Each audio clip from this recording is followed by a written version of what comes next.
Excellent, cool. And we are recording. So on this capture, I'm gonna pop this over here so that OBS knows what it's trying to look for besides what Discord is sharing, right?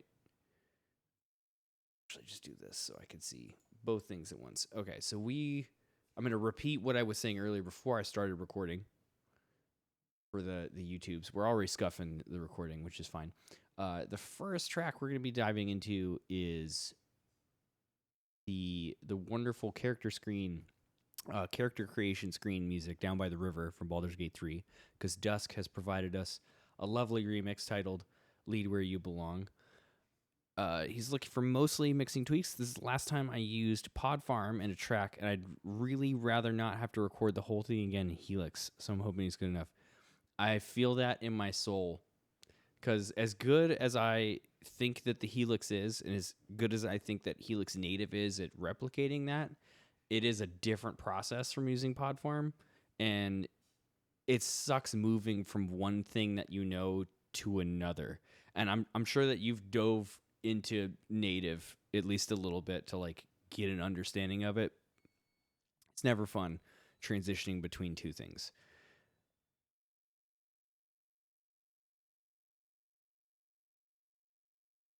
I mean, I did peep like a brief snippet of it to make sure that it was working in the DAW, and I'm really interested to see how heavy the take gets, because the opening guitar I was like, ooh shit, we better hold up and let this play full force. We got Colorado Weeks joining us. Oh yeah, I have tone set up and everything. I just don't want to have to re-record, dude. Same, same, big same. Hi party people. Yes, we are the party people. We're gonna pop right in. Let's refresh this. We're gonna listen to Down by the River, which is the source of Dusk's remix. Blah, without further ado, I'm gonna shut my gob.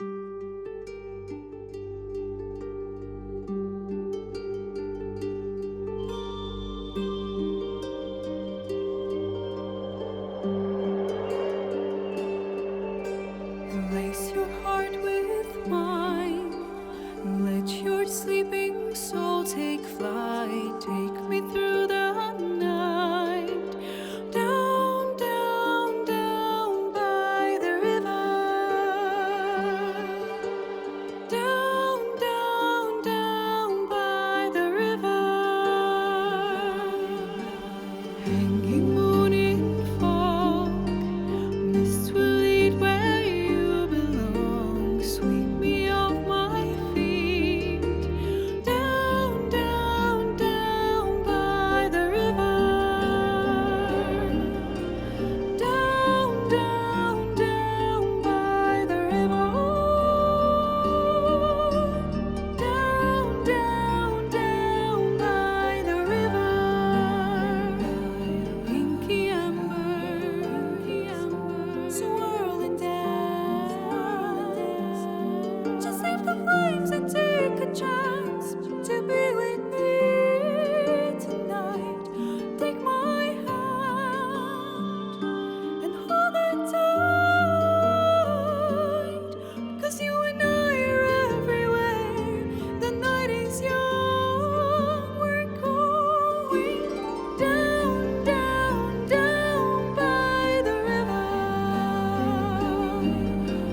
Down, down, down by the river. Down, down, down by the river. Don't wake me up, just leave me there, dreaming.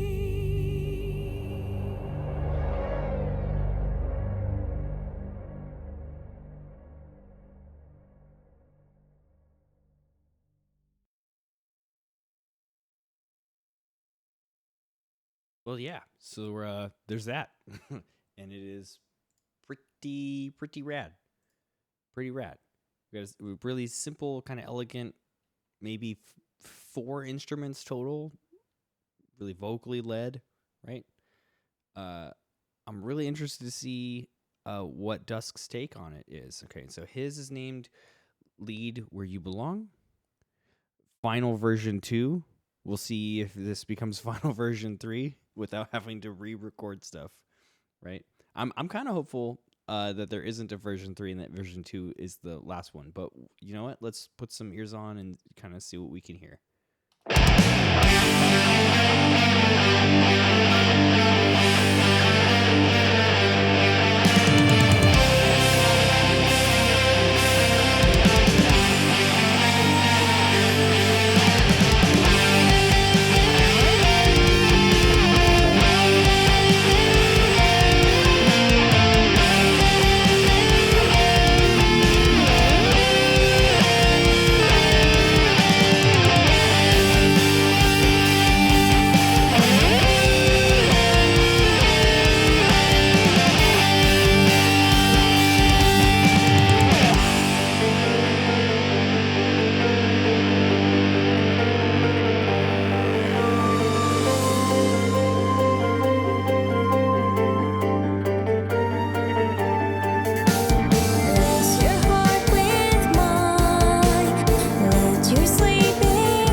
Hell yeah.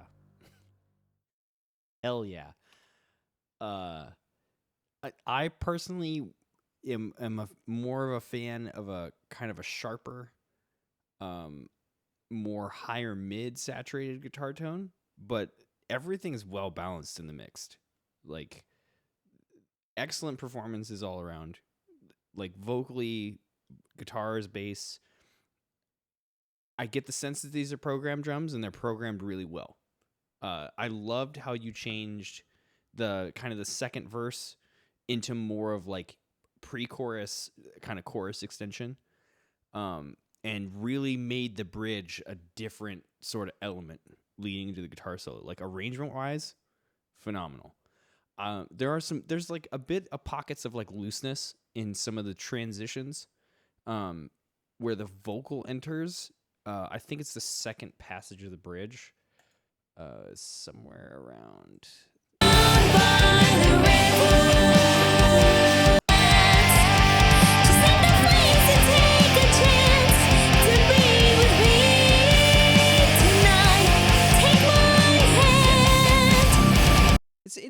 like a little bit loose, but honestly, like after it passes, I don't really even like feel all that bad about what's happening.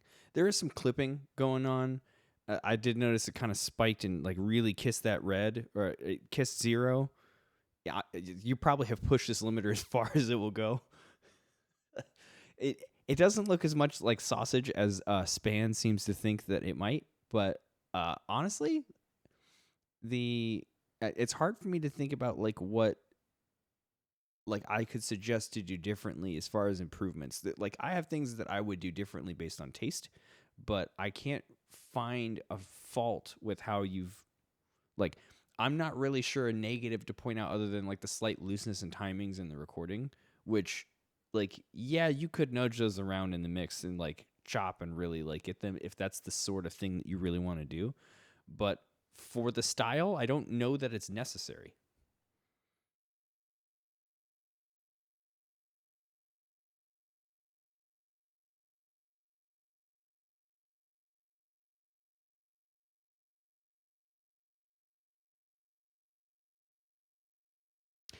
Yeah, there's an argument to be made, and I'm not even talking about pitches. I'm just talking about timing, right? Like I would not touch the pitches of the vocal. I wouldn't touch any of the pitches going on with the guitars. I don't even think that you would need to re-record the guitars here. They're I wouldn't touch those. If anything, it would be just adjusting some slight timings on the transitions on the vocals, like specifically around like what is this like 204 ish.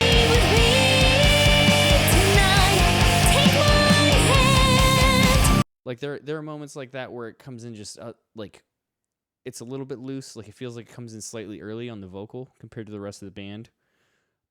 Um and that's only if you care about like it getting it to a level where it's quote radio perfect, unquote, right? Like if you're going that distance. And this does kind of have that I don't Flyleaf is not the band that I want to bring up, but it has that element of being like a radio rock kind of heavier mix. And literally there's nothing wrong with that. It's banger.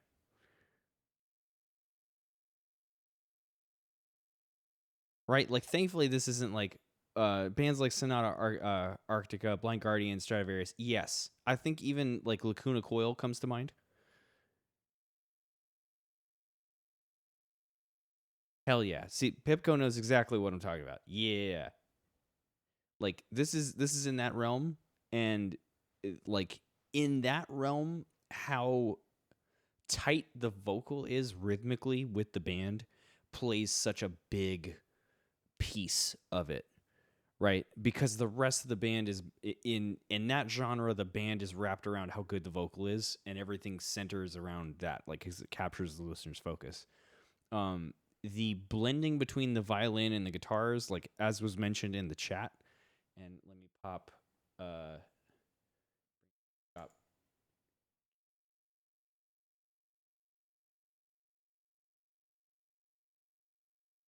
So in as was mentioned in the chat, like the balance between the violins and the guitars, really good, sick bass tone, great timbre of the vocals. Like this is a well recorded thing, and it's literally like nitpicky stuff, right? I don't even have things to say like, oh, I wish I could hear that.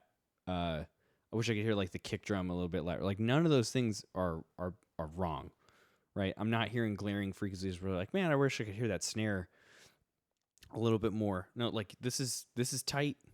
I think tighten the vocals up, and you got a killer track on your hands. Are you planning to sub this at all, or is this like personal project?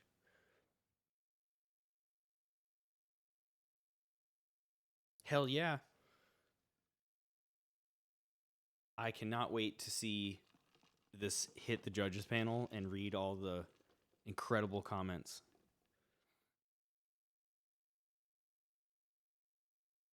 Vocalist rocks. You rock. I really hope this passes.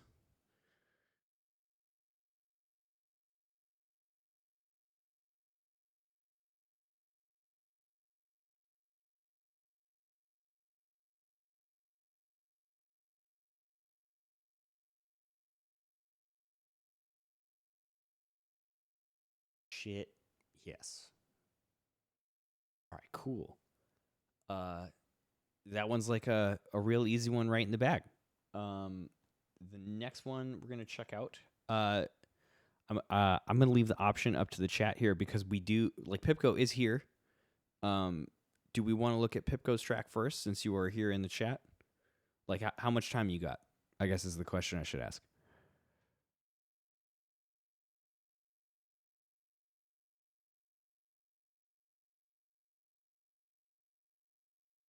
Here all night to know about anyone else. All right, cool. We're gonna move you up in the queue.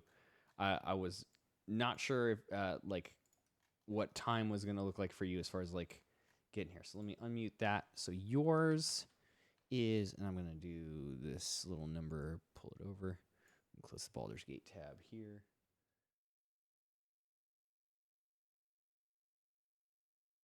All right, so Pipco has a Freya's theme remix from Final Fantasy IX. I am a huge fan of Freya's theme. I'm extremely biased. Love the shit out of that one. And I'm really excited to see. Like, I want to hear the source for sure, and then I want to. I personally haven't checked this out, and I know it's like this is iteration. What is it, 13 in the workshop that you have going on?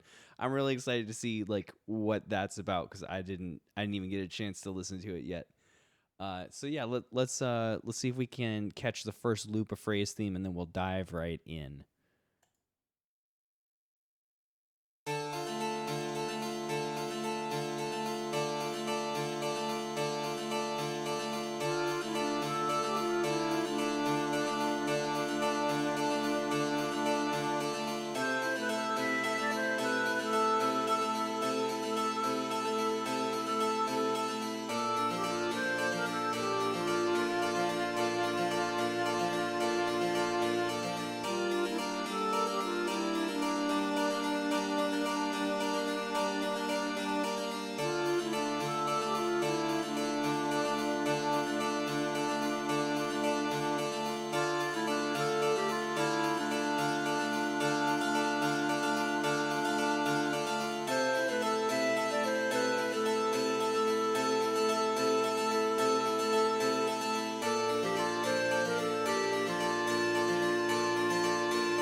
And there we have it. We got the loop. Oh yeah, when the strings come in and like start giving us the counter, you know, the counter counts, and then the big low bass comes in to give us the start of the C section. Ah, it's so good. Ah, big fan of that. Big fan of that. All right, so we've got "To Be Forgotten" by Pipco. Or the how it decided to name the file when I downloaded it. It got all stupid. It's all fine. Oh yeah, some distinctly not sausage. Let's see what you got, Pipco.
It's a shame it ends after one passage.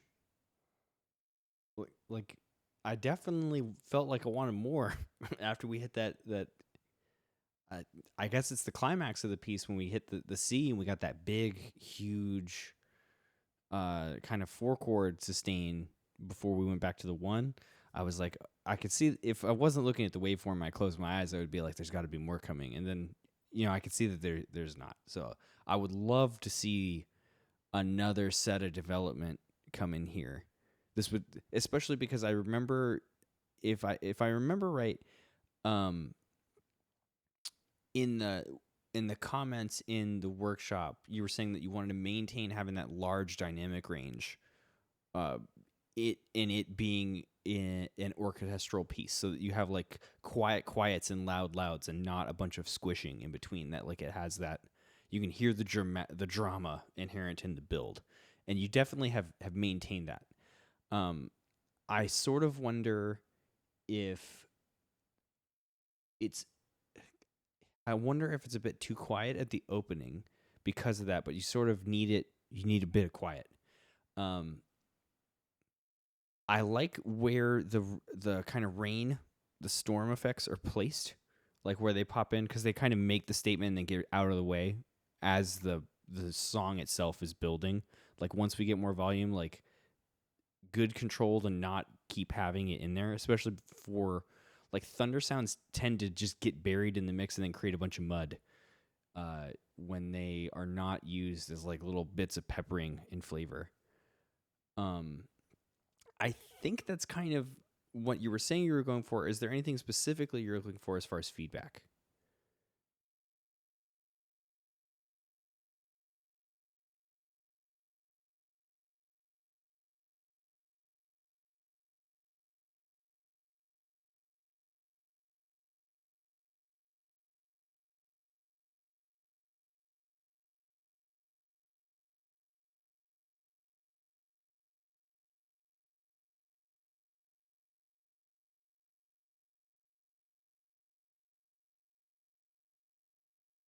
Literally anything that could be improved. You got me thinking about rewriting the ending already. I guess what I'm meaning to say is that I feel that while it is a strong ending, and I wouldn't mind it being the conclusion of the piece, I just would love to hear another round with more, with some more arrangement happening that is like yours. Like this is a really good blow through of the ABAC like form of it with like good building pieces. And I would love to see some exploration after this section. That after this C section, you're coming back in and kind of teasing a little bit of the A of the theme, like coming back in. I'd love to hear that played with a little bit. Maybe bring the C in after that. However, you would like to go about constructing this phenomenal ending. For me, it feels early. It feels like there's still more development that I think that you could do out of this piece.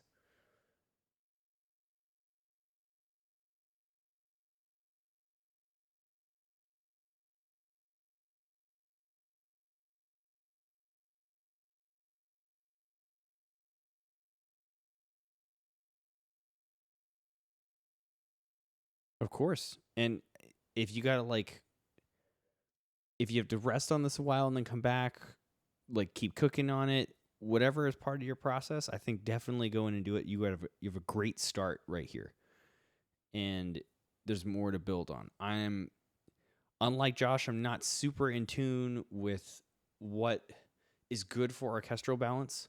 Like I'm not seeing anything crazy on span that's like jumping out at me like, oh, there's something wild going on. Like especially because of the VST that you're using. I imagine that there's not a ton of like additional instruments being thrown on. This is just a BBC SO, right?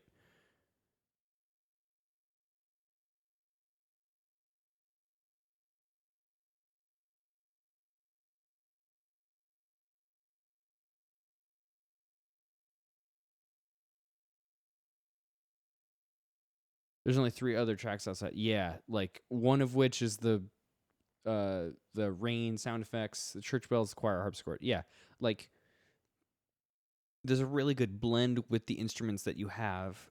There's nothing that's like wild and crazy that's happening. It like I don't see anything in the frequency spectrum that I like, oh, these are bearing. If everything feels like it's balanced and supported, right? Like it is the BBC SO, and it's crazy what that can do. I mean, like there are places where the build and the brass on the turnaround of the melody part when they take that voice of the melody, and I want to say it's somewhere around here. Yeah,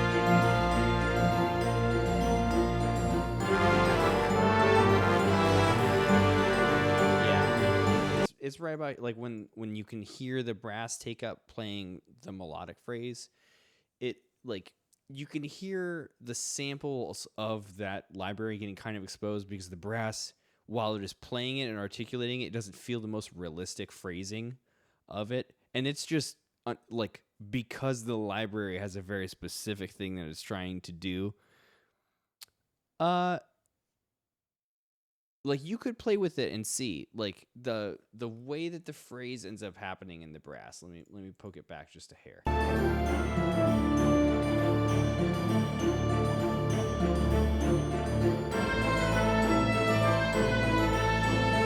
the horn doing great work here.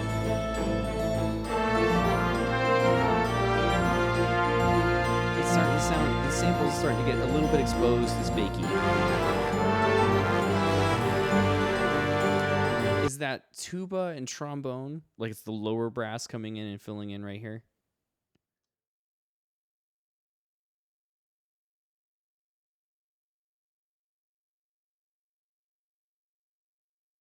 Ensemble horn and bone, yeah, like it's it's all good because it has timbrally exactly what you would expect the horns to sound like.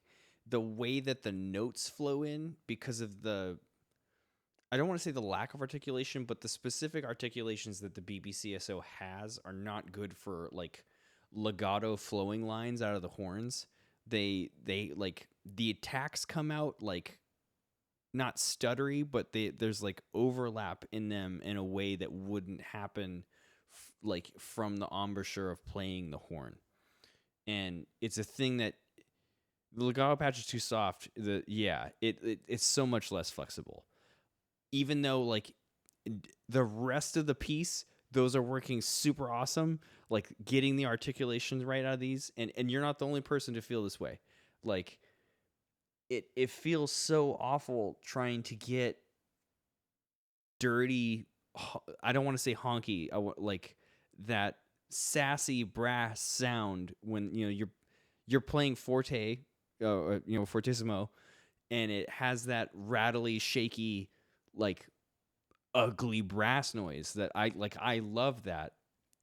The BBC also does not have good samples of that for it playing the way that it would coming out. So yeah, I would try Infinite Brass. I wouldn't necessarily say for the whole piece because the rest of the piece they're working. It probably is just it coming in and stepping to play this melodic section. The the issue that you will run into as soon as you do that is that the samples from Infinite Brass and the samples from BBCSO are not going to match. Like it will be clearly different that these are other instruments like playing that line. And while you could go down the rabbit hole of like trying to EQ the other instruments to phrase and sound like they fit inside the BBCSO, I think you would be better served by just making them feel like they're the lead instruments from those sections, coming in and then stepping out. And then as long as they fit the feel of the rest of the orchestra, you're going to be fine. Is this like the reverb that you have going on here, is it from the VSTi or is this a reverb send like as a separate channel? Oh shit, we got a lion tamer. And Matt has joined the stage. What's going on, Matt? Yeah, so I was gonna say, I know we haven't, you guys haven't heard it here. Maybe you've heard some of it, but the Iwata piece that I did, where I mixed in a lot of different sources, for, and I did use the BBCSO. What you want to do if you're gonna do that, if you're gonna mix in a lot, you want to remove a lot of the reverb that's coming and a lot of the release that's coming from the BBSO, and use your own reverbs. That way, it actually sounds like it's kind of the same. Like if you have any runs and things like that from other package, which is what I had, like for violin. I had some of that. I also layered in, um, what's his name, Alex, Point Blanket. He did some of the runs as well, so that way I layered that on top, so that the strings sounded real. So you'd hear some of the variation and some of the string sounds in those runs. So like there's a lot of stuff that you can do, but um, yeah, you want to ditch some of the reverb, not all of, like you can leave some of it, but you want to bring in your own, so that way it starts matching across the different instruments. There is some EQing you'll probably need to do, like you said, and you'll kind of have to just listen by ear too. Like it's really obvious when something is not at all the same. Um, you can stack and layer some other instruments like on the BBSO, so that way when you use your own, it kind of feels like it's the same. So that way it already has that character, and then when you use the new one, it kind of works. Like there's a lot of tricks like that, but like um, you just really have to play with it. Yep. I hope that helps.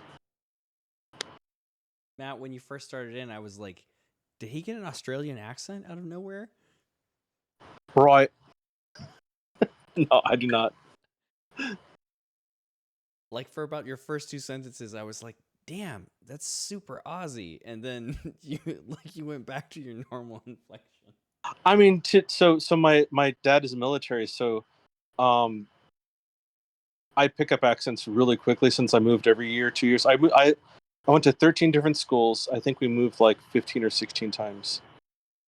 So I went to 4 high schools, right? So um, I lived all around the world, and I do pick up people's accents, and I have to be very careful about it because there's some people who don't like it when you start picking up their accents. So yeah, I have to very, very, very carefully not repeat exactly the same way they say it to me. What a what a jar of pickles that must be. Yes. So TLDR experiment with mixing in other horns, but to put them in the same space, I need to use dryer mics and your own reverb. Yes. Yep. Um, I would say that in general, for anything you do after you're done sketching, is to pull reverbs out of anything that you can, and then introduce your own. It gives you And more control of the space. for brass, especially low brass, long like if you learn how each one of the instruments play, that this really helps. But for low brass, usually, especially trombone, you don't you don't do a lot of very quick movements unless you want the person sitting in front of the trombonist to get hit rapidly. Like you typically have longer notes. Like there are some parts where you'll go a little faster, but it's typically not like the same speed as like a trumpet. So with that said, the reason I'm saying this is if you find someone who plays trombone, low brass, and you give them some just long notes, it's really easy for them to record and send it back. Like that, it would take them like 20 minutes or something like that. Whereas like if you ask like a someone like a saxophone, trumpet, flute, like where there's a lot of runs, it might take them some time to practice it and record it and send it back. But if like low brass, that's easy. Like you could find people on the server, have them record it and layer it on top of your current low brass, and it'll sound really, really good.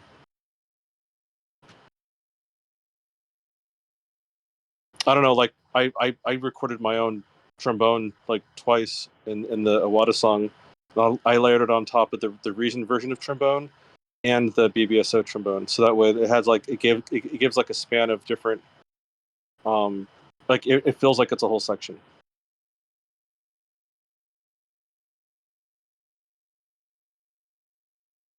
You do have to be careful though, like you don't want the solo trombone to like overpower the section. So if you're going to do that, the solo trombone, if you do get those recordings, you want that to be a lot less than um, the section, because obviously that's kind of how that would work. Right? Like unless you're going to wholesale replace the entirety of that instrument in the orchestra, which is not it's not something you couldn't do, but you know, that's extra things to add in where, hey, can I get you to do 8 bars for me real quick? Is an easier sell than, hey, can you learn this entire piece?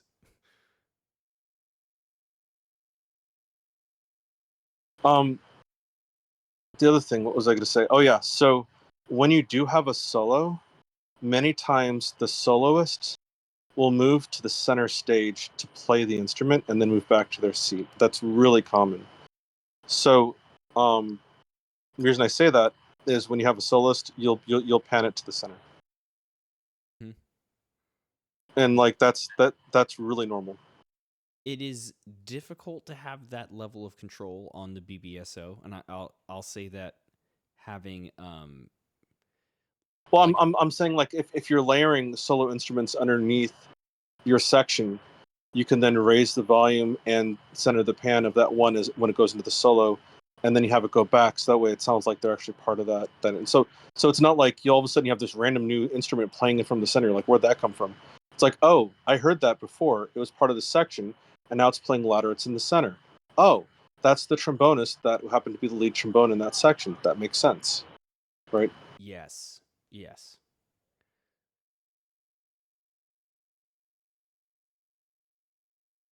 And like the goal is to make it sound as realistic and live as possible. I mean, there's some stuff that's going to be a lot harder out of your control. Like certain instruments reverberate off of other instruments, which is why you place them in certain locations.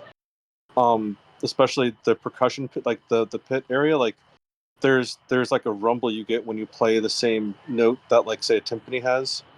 Um, there's a lot of really cool stuff that you can do to make it sound like it's a real live. But you'll get stuck in the weeds really fast. So, one step at a time, I guess. And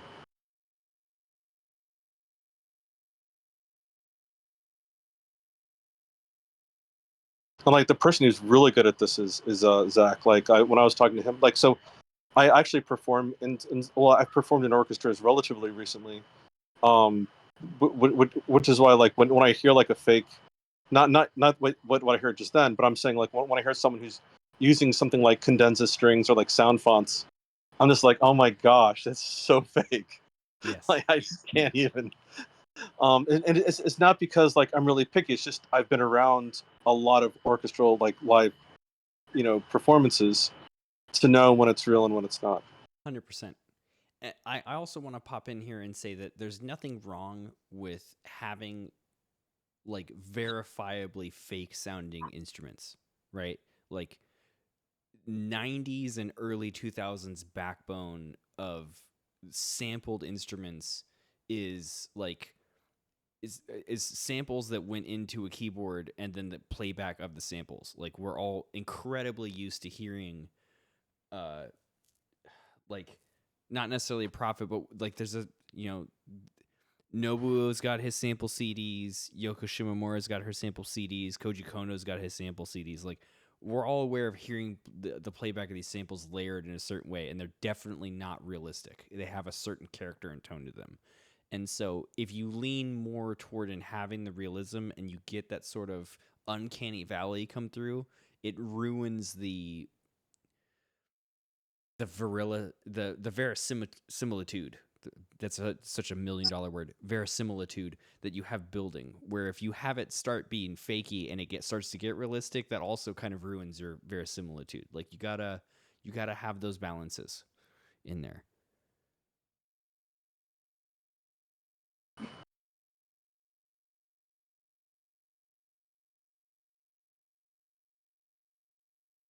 It's funny. Like, I was working on a synth yesterday, and I was like, I want something that sounds like a string. So I kept working, and eventually it started sounding actually like a string section. And I'm like, whoa! I need to tone it back because it needs to sound fake enough. Because if it's going into like this, like an electronic song, I can't have it sound like an actual, or even remotely sounding like, some kind of like cinematic string or like the harmonics. Like it needs to actually sound fake. Which is interesting because you'd think it'd be the other way around. But there's definitely this weird thing, like Seth is saying. I was just working with some. It it was for there's like Final Fantasy VI Dark Worlds song that I've been playing around with, and I made something that actually sounds like strings. And I was like, well, that's kind of cool, but I probably need to add more distortion to it or something like that, so it sounds less like strings.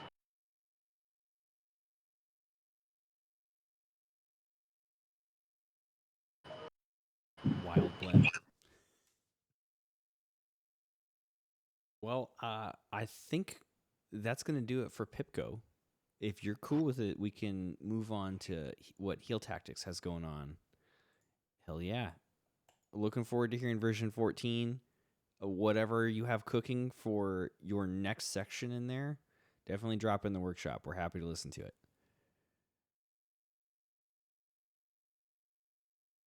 Hell yeah. Okay, so Heel Tactics has a Sparkman remix from Mega Man 3. So I got the source pulled up here, so we'll dig into that. We'll give it a listen. That one is posted on the forums, so we'll do some write-ups and drop a little love in there. But first, let's check out the source. So we've got Sparkman.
Pretty short loop, like 32 seconds or so.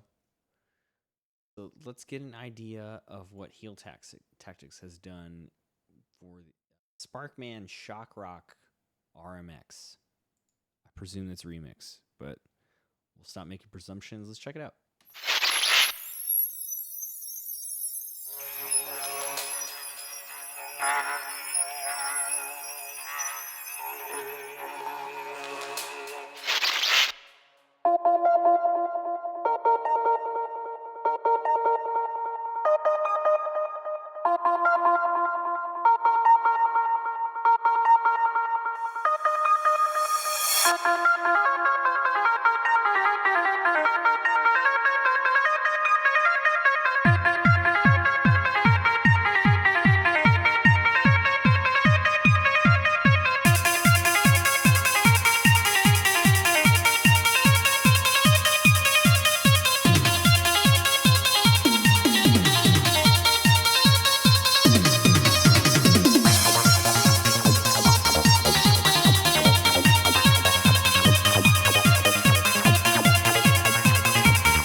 Yeah, Larry's about to hit the nail right on the head from from my comment. Like, let's see, Pipco saying this isn't as much my genre, so I don't know what's convention here. But personally, I thought the intro was pretty cool sound design, but I felt like the kick could be like an octave lower. It doesn't have a ton of impact when it's high pitched. Yeah, I agree with Larry here as well. That it's like there's a good bit of expansion going on. Like it's a good approach. It just gets repetitive, and especially like that last minute felt much longer than it needed to be. Like it this kind of thing is great in a live feel. Like if this were a live DJ doing this, I'm here for the vibe. I'm here for that happening. As like a listener sitting down with cans on, I'm after about minute 3, like why after we got past this first build or this last build going into the section, this build's about 30 seconds too long, and then there's just this giant minute and a half of stuff happening. Like it's not like nothing is happening. There's interesting moments that are happening within this build. I do feel like the instrumentation, like especially in the last minute and a half, because it kind of stays in the same space. It stays using the same timbres. It starts to get a little stale, and then because it repeats itself, it gets more and more stale. I definitely would have liked like something more low in the kicks, although I did really enjoy. There's like over in here as the track is building past the intro, like you've got that kick that like has a downshifting pitch going in, and there's that kind of binaural beat thing happening where there's like something's happening in the right channel and it moves over into the left, and you kind of feel that tug, that pull. Like especially in headphones, it sounds great. I don't know about what that feels like on speakers because I don't yet have a sound like setup going on. This thing clips so hard. Like I'm surprised it got almost up to a decibel over clipping, and it didn't sound incredibly distorted. Like there's some little clicks and artifacting here, like across the track. Like I think this really needs to be re-leveled on the master down to 0 and adjusted for that peak. Like I know that like today you've got artists that like use clipping as a way on the tracks as sort of an art form, and I can't in principle get behind that, but I also understand when I listen to it, like there's something artistic happening when you clear off all the artifacts and make it sound like that digitally clipped sound has something unique about it in the processing. I don't hear that happening here. I don't hear anything that's like crazy jumping out, but I would love to see this like not kissing 0 dB and over 8,000 times. It would be pretty neat. Like arrangement wise, I like we touched on it already. Arrangement wise, I would chop this down. Like I would condense the last minute and a half to something that's more like 45 seconds, and see in places there's a way to make the statement, like make the point of the section not quicker, but when you get to it, don't linger on it. Let's move to the next thing. Like inside, I can't put my finger on quite exactly what the genre is, but because the vibe is the thing that's important, and like building and expanding on what really is like 30 seconds of source material and turning it into like even just varying up the instrumentation choices would help 100%. Like introducing some new sounds in the palette on top of that. Give us some more filters with stuff going on. Give that lead instrument something that's changing about. Give us new that lower kick drum after introducing the higher one. Something about it that evolves within the timbres, not just in the arrangement, would help this a lot. Like I definitely don't mind vibing for 5.5 minutes. I just want something that develops a little more to give the payoff that happens like right at the outro of the track, like this.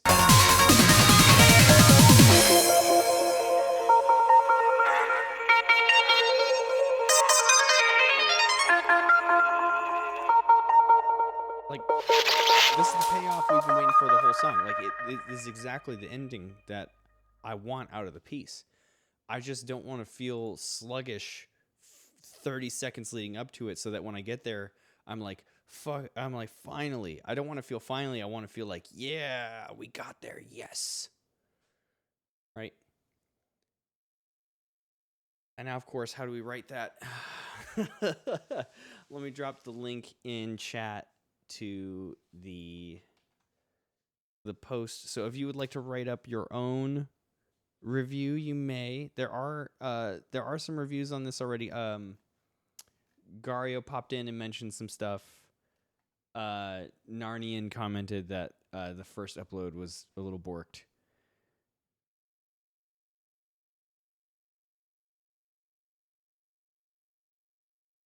There's a lot of time in the opening source. Can't blame you. Yep.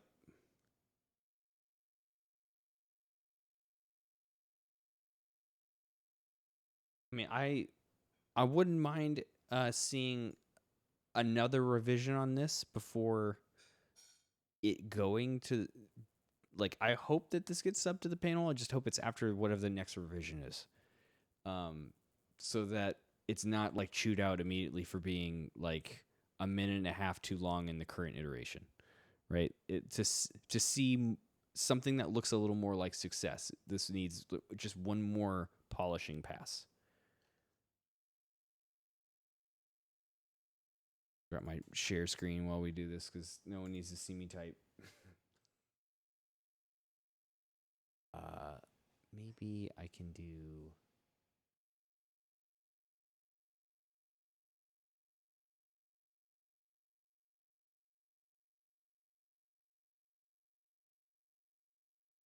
Pop this over here.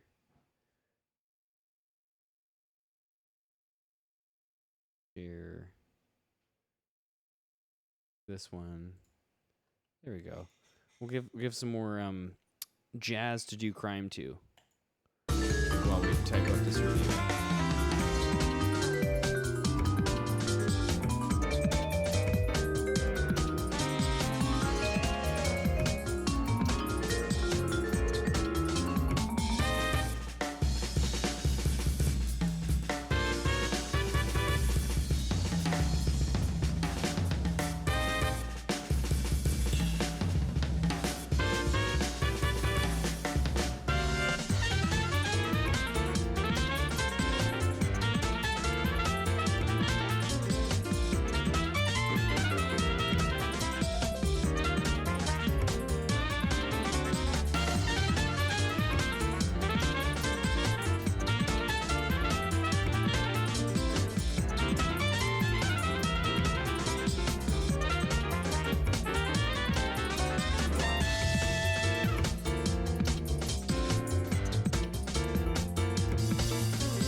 sure how many crimes I'm going to be committing to this jazz, but if I had to, it would be to what they got going on here. It's a great collection of material.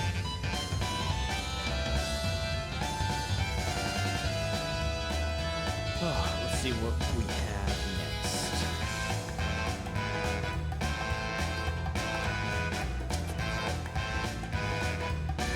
Got a couple options. Too bad Mel is not with us, but she did drop that. Some more work on the weird time signature Pokemon Gym attempt. We kind of, was it 15, 16 to 7, 8, back to 15, 16.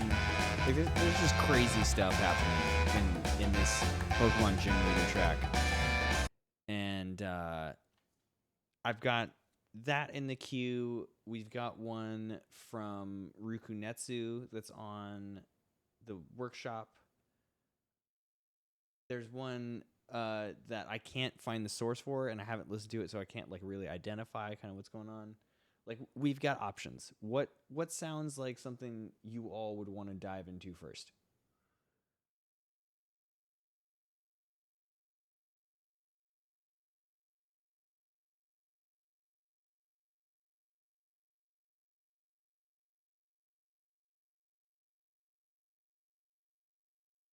Don't everybody speak up at once now.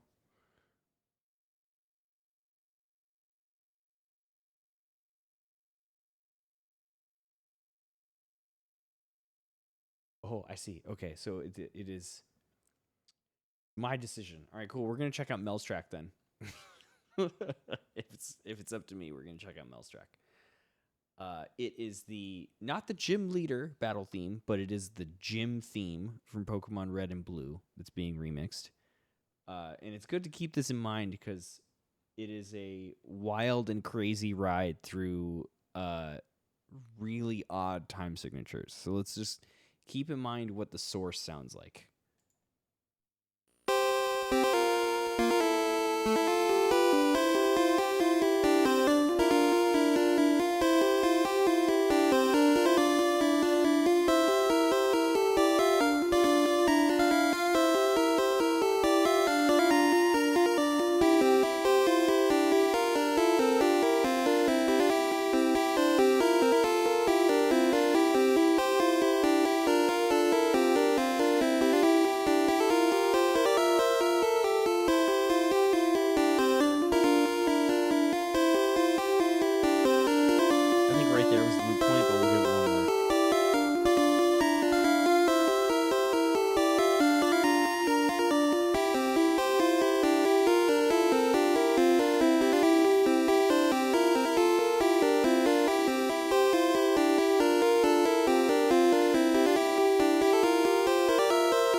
Just a great track.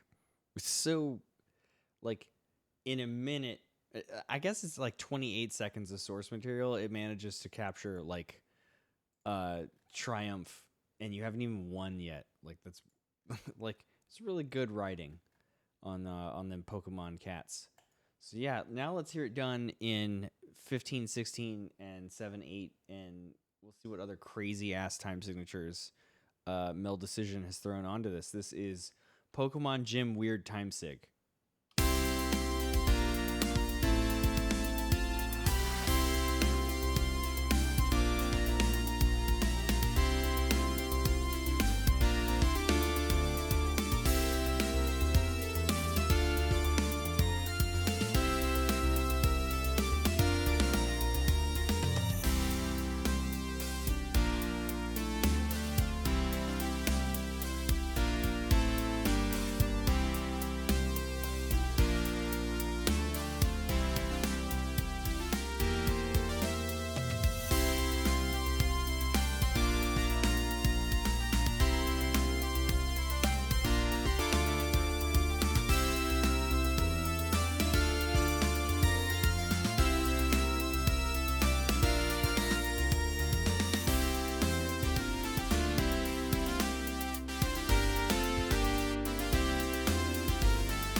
You cheeky person. You're very cheeky with that ending. Yeah, I think Josh mentioned something in the workshop about a way of varying the 15/16, and this is about to be math nerdy. So if you are not mathematically inclined with odd time signatures and things like that, I will do my best to break down in simpler terms what I'm about to say, but I'm going to say the phrasing the way it would be said to like a learned musician, and then I'm going to rephrase it in a way that makes more sense for the layperson, right? So Josh was describing a way to syncopate the 15/16 using groupings of three, of like 3/16 notes. And if you put 5 of them together, you can get a sort of 5/4 feel rather than that 4/4 missing a beat feel that happens. That tends to happen when you have 15/16, right? That kind of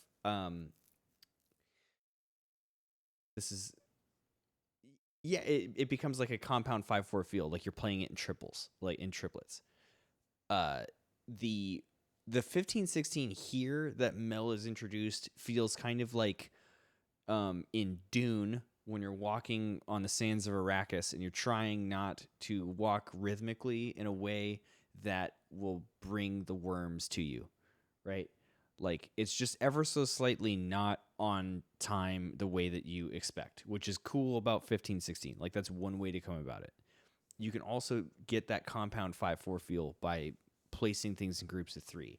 I didn't totally feel that, but I know that when I counted underneath it, I got kind of like a consistent sort of area. There's really cool syncopations happening inside of there. It sounds like there were a couple other instruments added from the last work in progress. I wouldn't exactly call this like, yeah, you could also do 3 sets of 5, right? You could take 5 of your 16th notes and put them together into 3 groups. And then you have this kind of, you've got tuplets of 5 in a 3 pattern. So it sounds like a really drunk 3/4, right? Like the 3 is a little longer than you expect it to be. It's 3, but it's like it's like it's like every 3 is pi. Like there's a fraction more than you expect.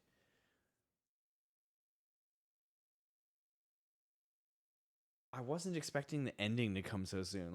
Like I wanted to see just slightly more development. At the same time, it's nice to have something short and sweet that makes its point and gets out of the way. And this as an idea does that. It makes its statement.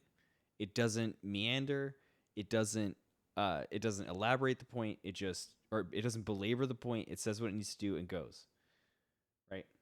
There's nothing wrong with that. There's nothing wrong with having a shorty happening. And there's enough craziness in the changing of the time signatures to feel like a completed idea, but I feel like some more expansion could happen with a expanded sound palette, right? I want to say that this is still just drums, a basic GM piano, and now a new synth, like bringing in the extra harmony and maybe that other the other melody layer. I think was there something in the B section to add?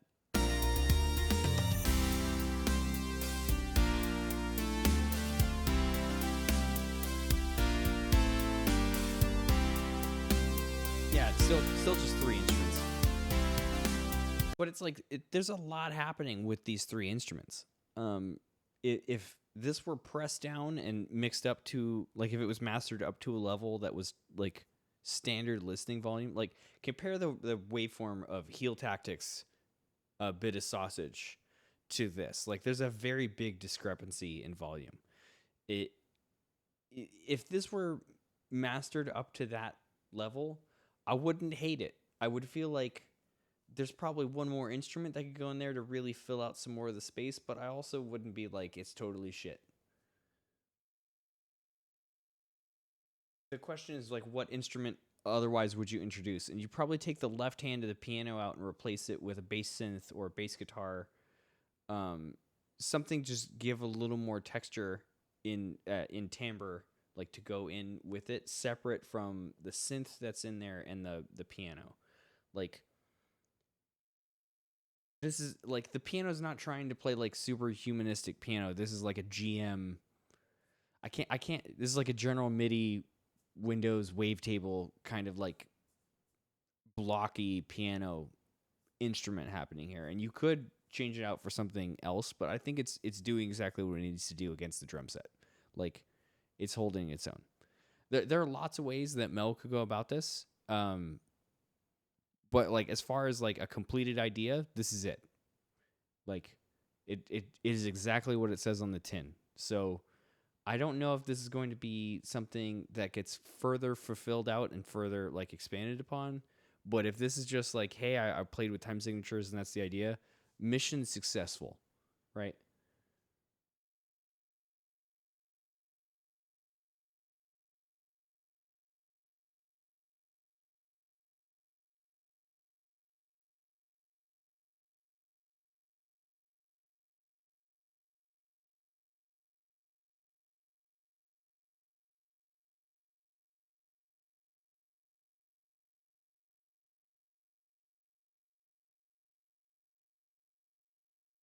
Chat is popping off. I'm just waiting to see a finished chat happen so I can read it out.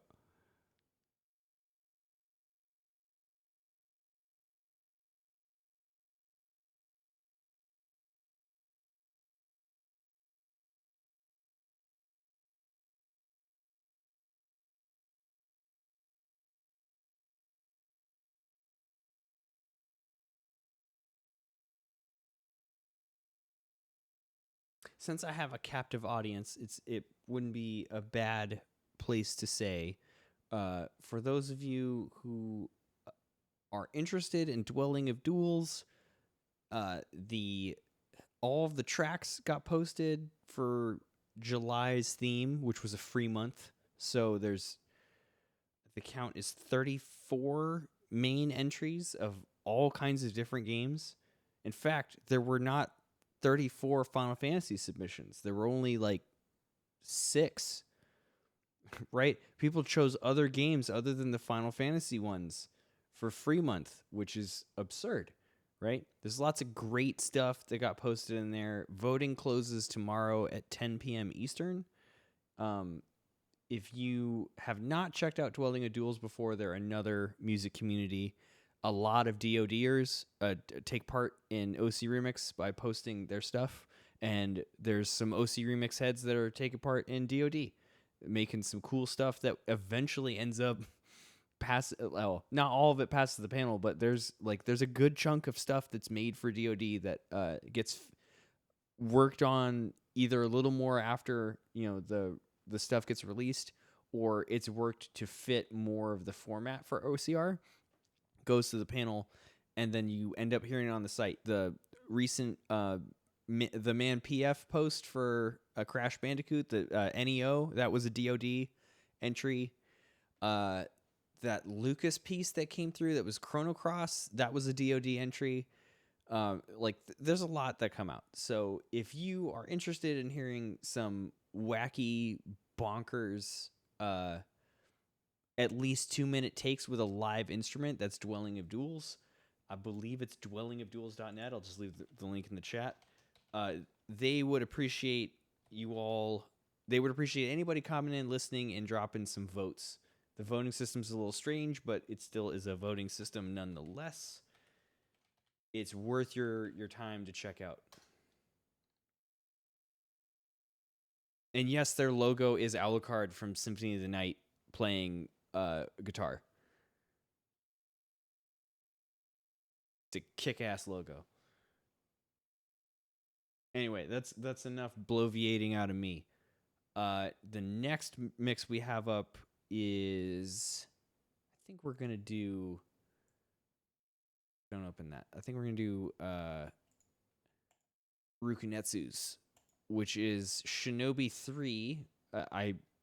Based on the title, it's gonna be a funk remix, but I do not know which source it uses because it was not posted. So we may listen to it, find out what the source is, pause, go listen to the source, and come back. That's the game plan, at least for right now.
Oh, come on. Come.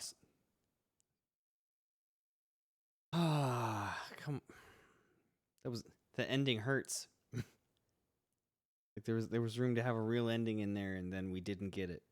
It hurts. I wish that I were more familiar with Shinobi 3's soundtrack to say for sure what the source is.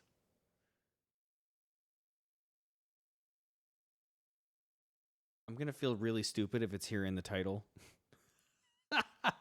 let's take a chance. It followed source really close, 100%. I don't think that there was too much deviation other than converting it to funk as a genre, right? I'm gonna feel so stupid if it is AOA is the thing. So Shinobi 3. Let's see what pops up.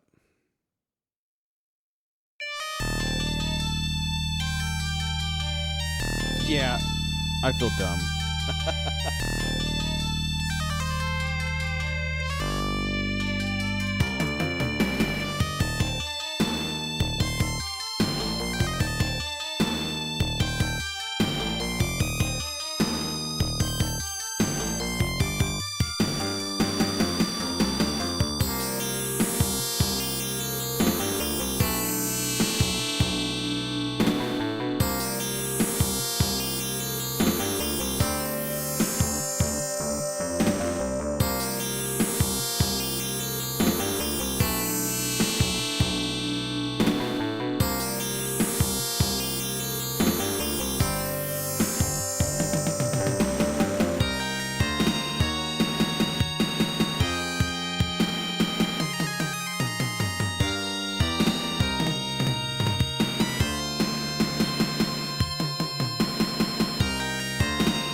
Yeah, I would have to agree. There was not a ton of like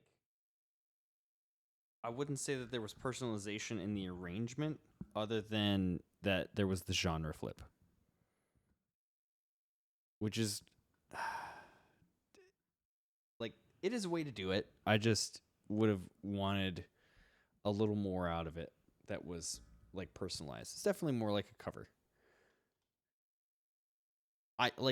I can see exactly why going funk with it, like just hearing it and then hearing the remix is like, yeah, it makes total sense to make this funk. Hell yeah.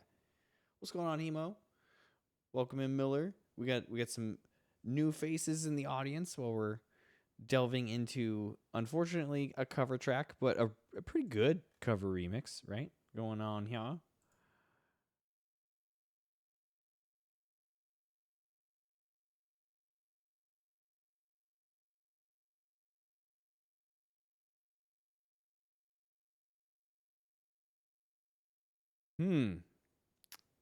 So I'm reading DJ Makram's feedback to Rukunetsu on the forums, and it's interesting that he said, "I wish you used a little more of the source," because I feel like what was used here was nothing but the source.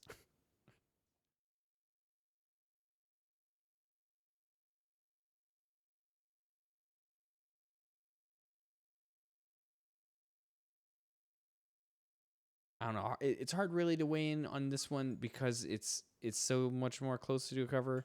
The link for this one is in the chat if you all want to drop in and leave some feedback.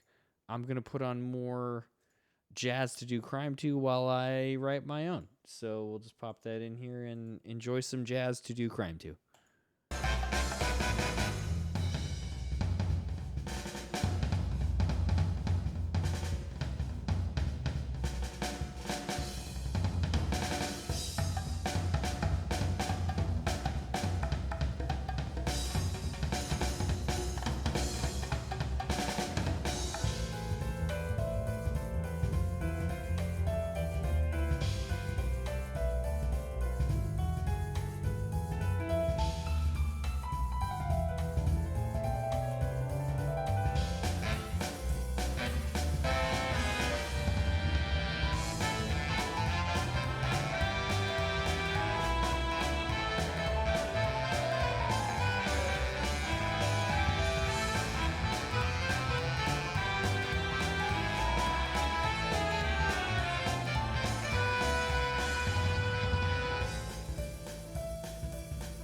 Those horns sounded like ducks or geese when it started.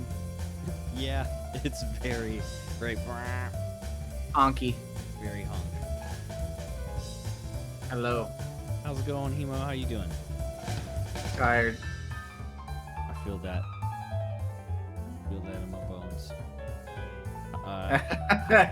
How's your nose doing? Are you okay? You're not old enough to feel it in your bones. My nose? Oh, my nose is good. Right, that's long Yeah, past. no- That's how long it's been since I've been on one of these. It's like that's what I remember. Oh yeah. No, it's been about 2 weeks, and I'd say there's no more sensitivity left. So.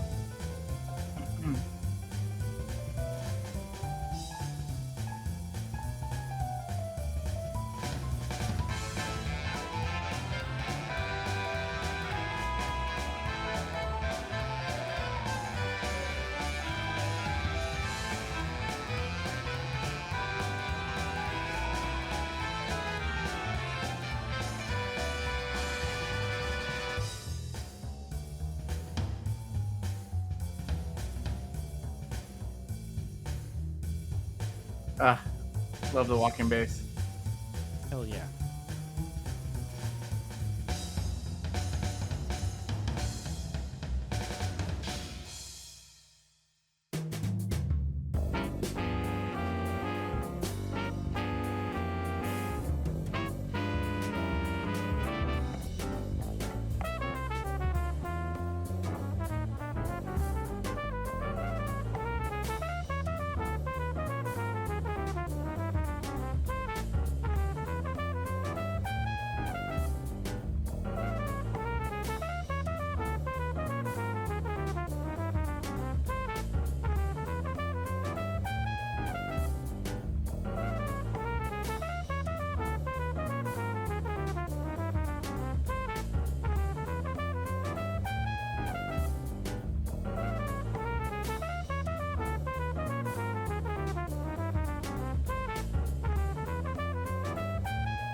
almost sounds like tinnitus in the best way. Have to keep up with the intensity rather than start more gradual. Yeah, I definitely wouldn't recommend a gradual fade out in your transition. I think how you have it die back down is perfect. I just think that because you had the cool build, like you built up the tension, there's a wonderful release. I think it's a good idea to build back up. Right? Use the reverb tails as a way to start. Like you've cleared the palette out, we'll build it back up with something that like take us in a new place on the when you come back to the A. Like do something, I'm gonna use words like wild and crazy, but like go in a direction that is not from the source. Go a direction that is like the Pipco direction with it. Bring us back to that C on the build. Call it out. See, call it done from there with the same way that like you do the big drop. Like yeah, you did it once already, but end with it again because it's a really well done ending. And I think you have a great turnaround right there. You at least have like more of the track to work with at that point too.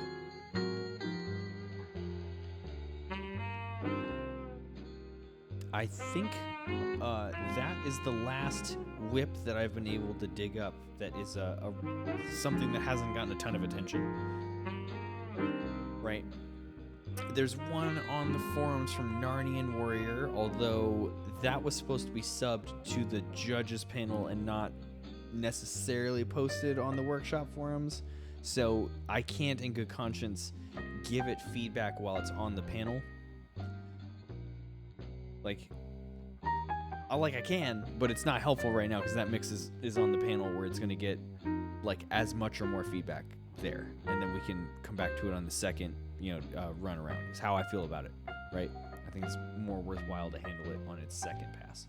So because we've kind of cleared the queue that I've got here, does anybody have some WIPs that they would like to share? Go over those.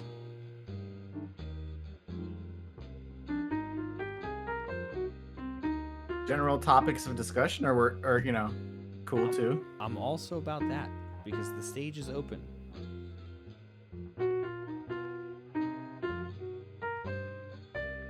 Yeah, I know. I feel you on that, CW. I also would love to share, but I cannot break anonymity with DoD.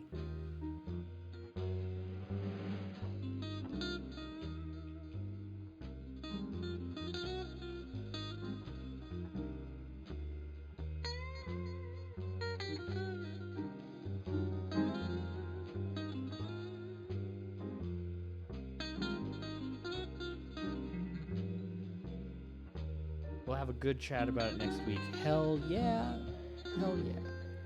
We will. What else is going on in... Oh, you know what? I have some more community news because this is a good spot to share community news that's live. If you are not aware of pixel mixers, and if you aren't aware of pixel mixers, what's wrong with you? Another great VGM community. They typically also have monthly contests, and as part of what they do, right, like to expand on what Pixel Mixers does, right, and I'll compare the other communities around to give you an idea, right. At OC Remix, where OC Remix is not something that's like about making money. We're about furthering the art, really personalized rearrangements and remixes. Like our remixes include a bit of rearrangement and adding your own personality. Right? Participating in OCR is really showing off who you are as a creative person, and your work stands out such that way, right? Dwelling of Duels is like it has its roots in metal remixes of things, and they're like it's much more about expressive, like live playing on a recording at least 2 minutes long. Like, yes, it has a history of being like a bunch of metal grognards, but like this era of DoD is you've got people doing harp covers, vocal covers, post-rock craziness. You've got a UPA doing burbs with chocobo sounds on the singing.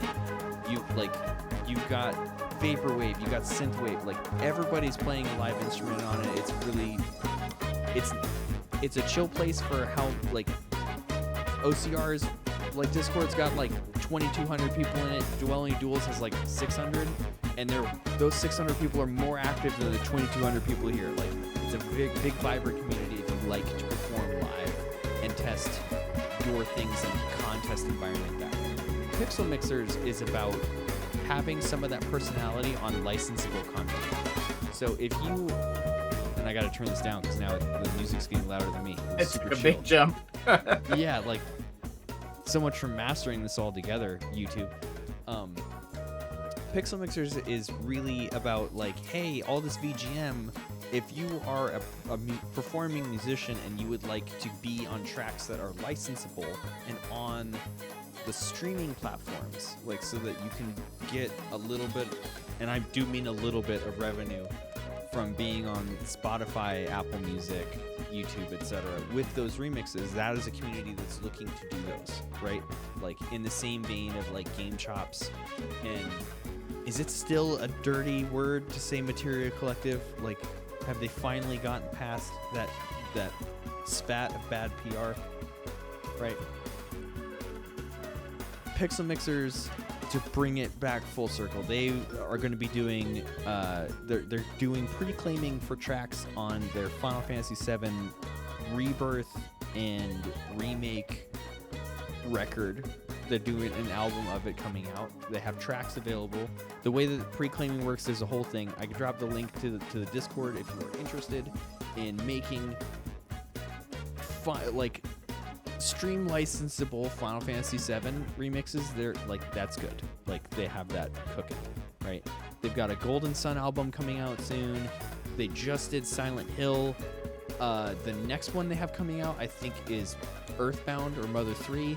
Like they've always got something in the works, and they have their own monthly competition. That's like, if you need something to do in the meantime to like generate ideas, have another community that's fostering you that's also VGM, you also have that available, right? Like there's lots of OCR people that participate in Pixel Mixers, and there's lots of Pixel Mixers people that participate in OCR. Like we got a nice community that shares around. So if you are lacking inspiration and needing something to kind of drive something in you to create stuff, you have options. Let's see if I can find a practical link to their Discord. You have to unfull screen the chat.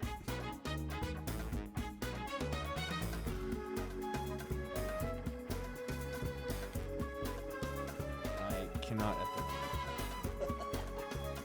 the I borked my Discord. It's fine. We'll fix it later.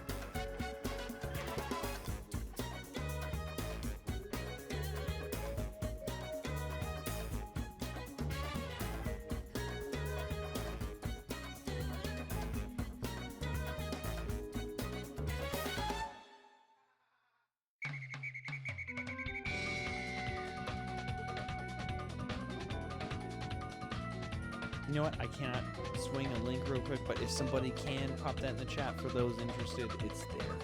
I know Hashel would be really enthusiastic to see some more new faces come in. If you want to do Final Fantasy VII remixes, they're available. There'll be people looking. What, the Pixel Mixers Discord, or what? What are you? Yeah, that's what I was gonna say. Like, if you've got a link to the Discord for more of the information, I have trapped my Discord window on the screen and full screened it in a way, and now cannot undo that. All right, I gotcha. Rocky, man, appreciate you. Incoming.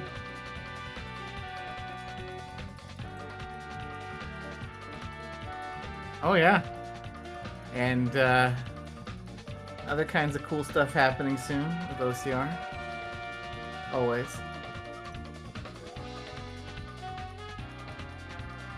Oh yeah, Ronald, that is a great pick. Do noisy version Dracula's Castle. Hell yes. I really want to do a lot of stuff from Symphony of the Night. I also want to do stuff from Bloodlines. Yeah. So the monthly contest for Pixel Mixers this month, it's it's two composers, and you can either mash them together or do one composer. Like, you can pick any tracks of each. So it's Akira Yamaoka. If you're familiar with Silent Hill, that's basically the entire OST, right? Like, of all the games to choose from, like Yamaoka, you got that. You've also got Michiru Yamane, who did probably all of your favorite Castlevanias, especially the Igavania ones, Symphony of the Night, Aria of Sorrow, Dawn of Sorrow, Bloodlines. God, it's a giant list. Like, and not just those. They have done other games besides those. You can look up their discographies. You can smash as many of those tracks together as you like. You can just do two, you can do one, however you want to do it. That's the contest for this month. So if that's something you're interested in, that's on Pixel Mixers. I think, if I remember reading the forum post correctly, Dark Sword's doing Game Set Mash 3 later this month. We're starting. I guess August. Yeah, which is So tomorrow. My God. Oh my God, it's already August. Like, can you believe that? That compo. So if you have never done a Game Set Mash before, and like, it's very fair if you haven't. Game Set Mash, done by Dark Sword here in through OCR, pits two game franchises together. You get teams. There's usually two teams, and they each pick. The format has been 3 tracks from each of the two things. So you'll have like a team. We always come up with funny ass names. So Game Set Mash 3 this time will be Streets of Rage versus Etrian Odyssey. So it's all Yuzo Koshiro works. Like, so there will be 3 Streets of Rage games to pick from, and 3 from Etrian Odyssey to pick from. So Streets of Rage 1, 2, and 3, Etrian Odysseys 1, 2, and 3, right? Like, every week, the teams will grab a track from each of the game. So, like, you'll have Team Streets of Rage and Team Etrian Odyssey. They'll each pick tracks from those games, and then those will get smashed together with the other team. At the end of it, you'll have 18 really cool mashup tracks. That's how that comes about. Like, the more of the rules and stuff can be found here on the forum. If you've never participated in a compo, that's also fine. You are not required to have literally any skill or any experience, and you can still participate, right? Game Set Mash is a really good way to sink your teeth into arrangements and working in a collaborative fashion with team members, right? Like, there is definitely something to learn, even if you don't feel like you have the experience to justify being there. Because I promise you, at the end of it, you will have learned how to do things, and you will have a ton of fun doing it, right? If Darkstar chose a series other than Etrian Odyssey, too much of a deep cut even for us and lacks many transcriptions, I'm sure we have enough team members planning on being Team Rage. I have no idea which team to be on, and honestly, like, I feel like I'm just gonna be filling in the space wherever it's needed on either team. Like, I'm happy to go either way. I am not familiar at all with either of the 2 soundtracks. Like, I am sadly not really familiar with Yuzo Koshiro, and that's not stopping me from popping into this compo, right? Like, I think that there's not a better way to learn a body of work by a composer than doing a compo like this. Because you're going to be forced to listen into, like, the intricacies and get the idea of, like, okay, what makes this track feel like this track? Because when you do mashup covers, you need to really grasp what is the essence of this song and what's the essence of this other one, so that when you blend them together, you don't lose sight of one or the other. You make a nicely blended meal. Because the idea is that the judging that's happening, right, after you make the tracks, we then listen to them and vote on who was more successful per track. Like, which team's track was more successful in demonstrating, like, handling both tracks together in a cohesive fashion that isn't a medley. That's, like, truly a mashup. right? It's not like, oh, it's Streets of Rage in the A section, and then it's Etrian Odyssey in the B section, and they just kind of trade back and forth. Like, that's a way to do it, but you don't want your remix to come across as just that. Like, that's the only thing it's got. And you certainly don't want the first half is Streets of Rage and the second half is Etrian Odyssey. You want something that sounds like a blend of both together. It sounds difficult, but honestly, you won't be the only one on your team working on it. You will have other people to bounce your ideas off of, and you'll have a team also to like summon in. So if you are in charge of arranging for 1 week, you get to plan your arrangement, and then you have other team members to call on, like who, like if I'm in there, you got me to play guitars or do vocals. If you got Josh in there, you got a drummer and someone who can help do orchestration, right? If you've got Mel in there, you got somebody who plays synths or drums. If you got Colorado in there, you got bass, you got vocals. Like, everybody has things to bring to the table. If you got Hemo in there, you've got, first of all, you got the power of a judge on your side, which is very powerful. And second of all, Okay, dude. I'm kidding. That's not true. That's an unfair advantage that doesn't exist. There's no corruption here, sir. Not at all. What you really get is someone who's got a really good ear for arrangement, as well as like phenomenal piano skills and singing capability, which I don't think anyone taps you enough for. Nobody taps me.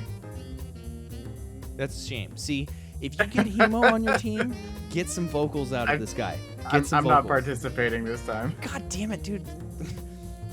Okay, so it's illegal to tap Hemo for this because he won't be participating. But if he was, get some vocals out of this man. Let's go. All I'm saying is, if you are considering trying to have something to do for like the next 2 months that will keep you engaged, that will give you things to make, and give you inspiration, you got some compos coming up. You've got Game Set Mash 3. You've got Pixel Mixers. You've got DoD. You've got ways to make stuff, right? It's out there, and then we can come and review it every week, as long as it's not something that you cannot break your anonymity for. So that's the thing about Dwelling in Duels that I like. I buried the lead on that. Dwelling in Duels, because of the way that they vote, everything is done anonymously. Because of how small the community was when it started out, it was really easy to tell who made what kind of thing, and then that kind of makes it hard to be informal or to be impartial in your judging if you know exactly who made it, right? So what DoD is all about is like when you create a thing, you anonymously submit it, and then no one knows who did what until all the results from the voting are in, and then everybody's free to talk about all this stuff. So I'm sure that Colorado submitted something, Josh submitted something, I submitted something, Matt submitted something. No one really knows who submitted what, and we won't until probably Friday. But if you choose to participate in DoD, just keep in mind that you don't want to break your anonymity when you submit.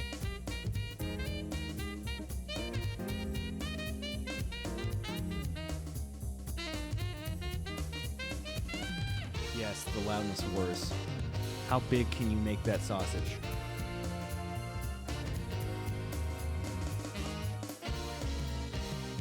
The difficulty of blending the sources is a big part of the fun in GSM. Exactly right. We once had Ridley's theme in the style of the Macarena. Yes, and it was amazing. Anyway, I barely know either series and chose Team Rage because it's a kick-ass name. It is. Also, my Dracula Castle remix will be personalized and contain elements of Silent Hill music and hardcore electronic. Dude, get it. Get in there. That would be a fun topic, actually, just the loudness wars in general, just to talk about it as like a, here's where like we've come and here's where we are now, and like there's nothing necessarily wrong. I mean, that's a matter of opinion, but like both sides of it, like talk about both sides for like why they like things one way and the other side likes things another way. And 100%. And I think that you can't have a discussion about it without talking about technologically why things were that way at that time period. Yeah. Right?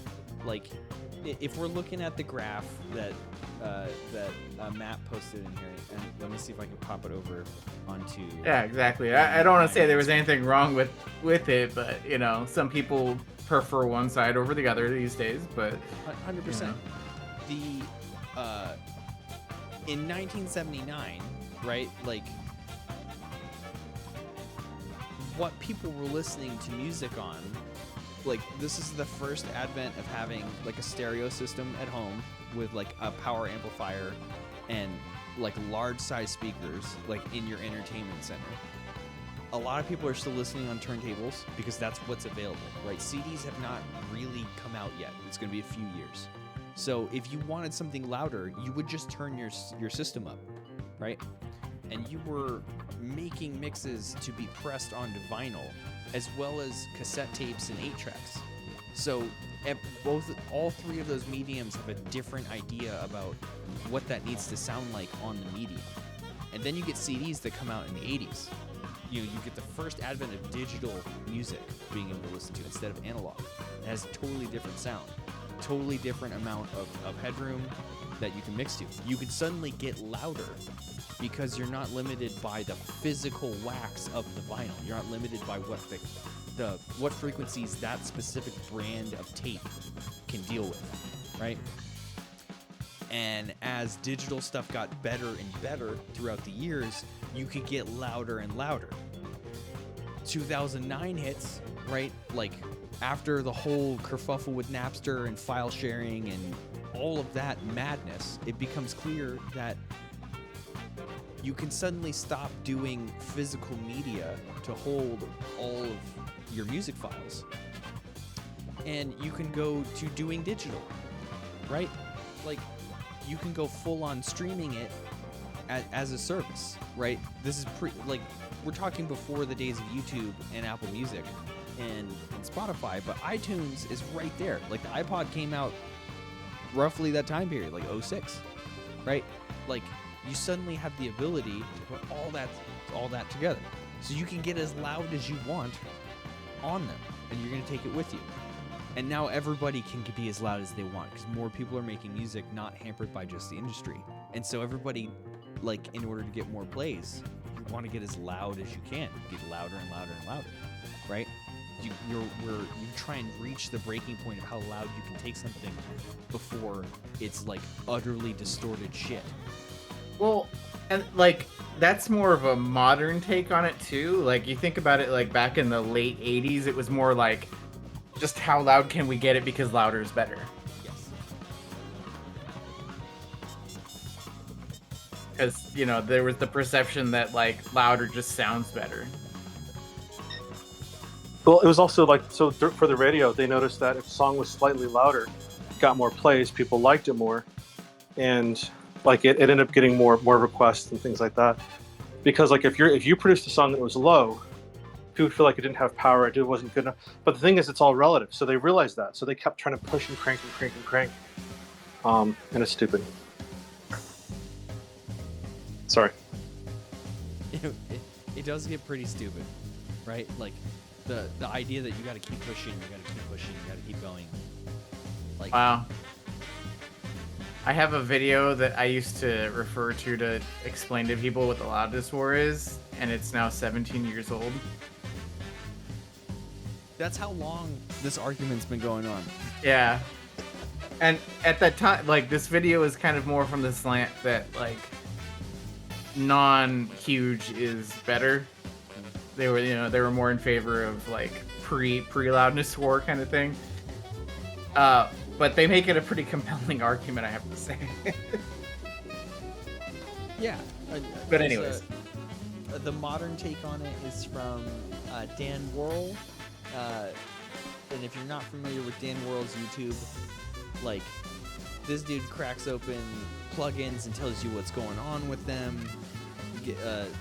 Gives you a really good sense of why you use specific plugins to do specific things. And for him, like, when he makes a track, he thinks that the person ultimately in control of what the volume should be you, the listener. Like, if you want it loud, Yeah. just turn your headset up. But if you're going on streaming services where your competition is every other person also mixing, and you're going to end up on playlists, and you want it to stay, like, you want a good listening environment that's even across the playlist. If you are not loud enough, people are going to skip right past your track because it doesn't match what's going on. If that's the thing that, like, if that's the medium you're trying to fight for in getting listens, right? Like, that's why the war, quote unquote, is so subjective, because it depends on how you're trying to get people to listen to your stuff, right? You need to care about loudness if you're going on streaming platforms where other people are they're trying to be as loud as possible to stay consistent with what else is going on. If you're making a thing and it's going to go to vinyl, you're not as well served to be as loud as you possibly can be, right? Like, you need a mix that's ready for that medium.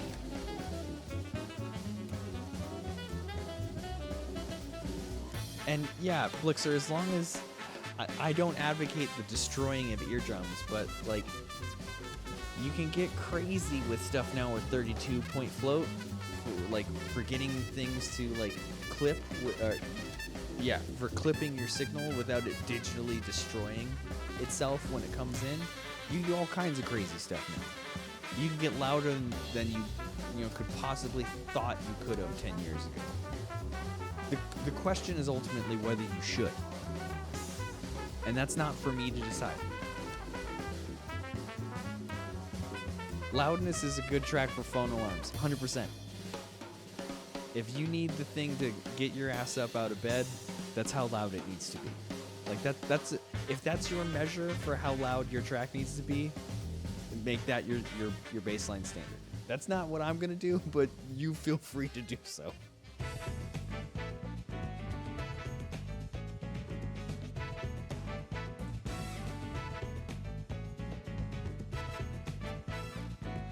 Unfull screen my Discord. Yeah, there we go. Sheesh.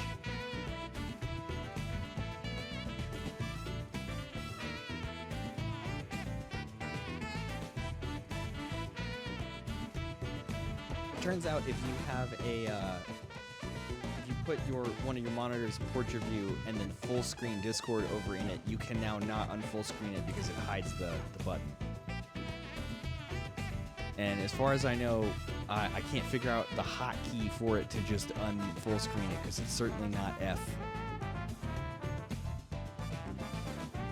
or Alt Enter.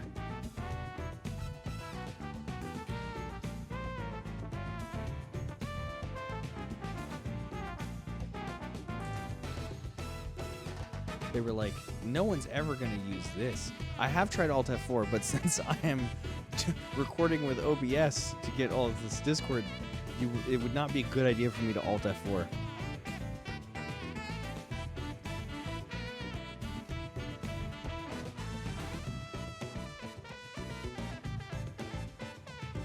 Yeah, I'm also not sure I will have room to do DoD in August myself. Like, I've got whips due everywhere, and the deadline for at least 2 of them is fast approaching.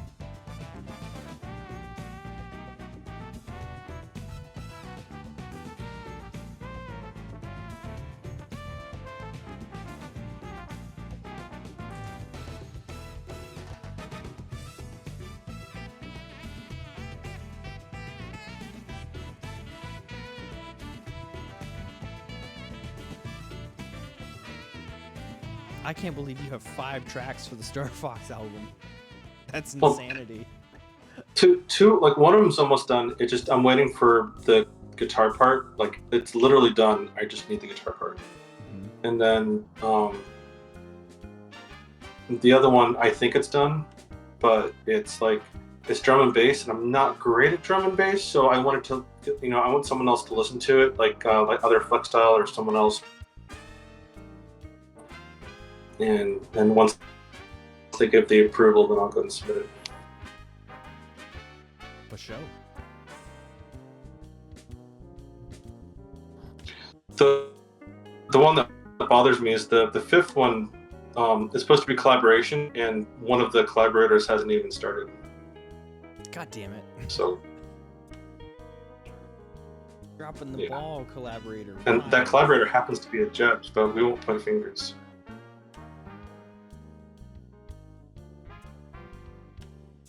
It's not me, is it? I didn't know I was involved in the No, it's not you. I'm that's all I'm gonna say. It's just like, yeah, and honestly, there's no pressure. If it doesn't happen, it doesn't happen. It's fine. Like I'm fine with four songs on the jeez. Is it the return of bleeps and bloops? Wouldn't that be something? Did you know video game music is no longer just bleeps and bloops? Recorded orchestras, etc., etc. Yeah, we did that song in literally like less than 24 hours. It was like Saturday. Yeah. I was like, hey, Shark, do you do this? And we just knocked it out. It was like, okay, we're gonna make this happen. We got one day. Perfect use of electric boogaloo.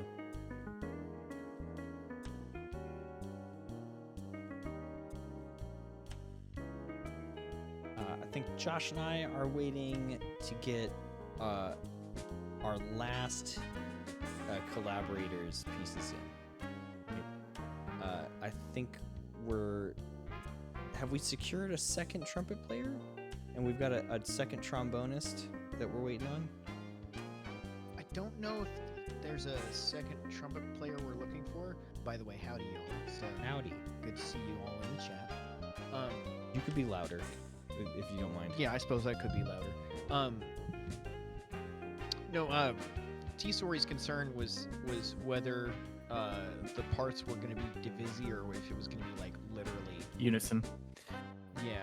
Yep. So, and if it was going to be unison, we want a second trumpet player, so he'd do like trumpets 1 and 3, and the other player would do 2 and 4. But, Yep, that makes the most sense. yeah, I mostly just want 2 and 4 to be overdubs of the specific parts that are on the charts for them. I don't need 2 full playthroughs of the stuff that's not divisi. That's just too much horn work at that point. Doesn't he have a second trumpet? I thought he had 2. He does. Like you I could think have him play it. Like, I mean, I get. the bigger issue is that all 4 parts are kind of tricky. And so the passages that aren't divisi are like, it's going to be really hard to not have phase issues, and I'm probably already blowing his chops on 2 parts. Well, he'll be blowing his chops. I'm busting his chops. Yep. Crazy. I think he told me Sorry. he's recording that this weekend for you. Yeah. But Justin is doing trombone 1 and trombone 3. He should have his by the weekend. Why is it not Zalif trombone? Did you not just hear them? I have on not. the other I'd tracks have he's to working practice. on? That game. Mans has so many projects. Well, and the thing is, like for trombone, like if I just pick it up tomorrow, like my lip is gonna. It's gonna My burst. lip is just gonna bust after like 15 minutes. Like Yeah. you have to build up to it. And Hey man, I'm just busting your chops here, okay? Sure you're not blowing his chops?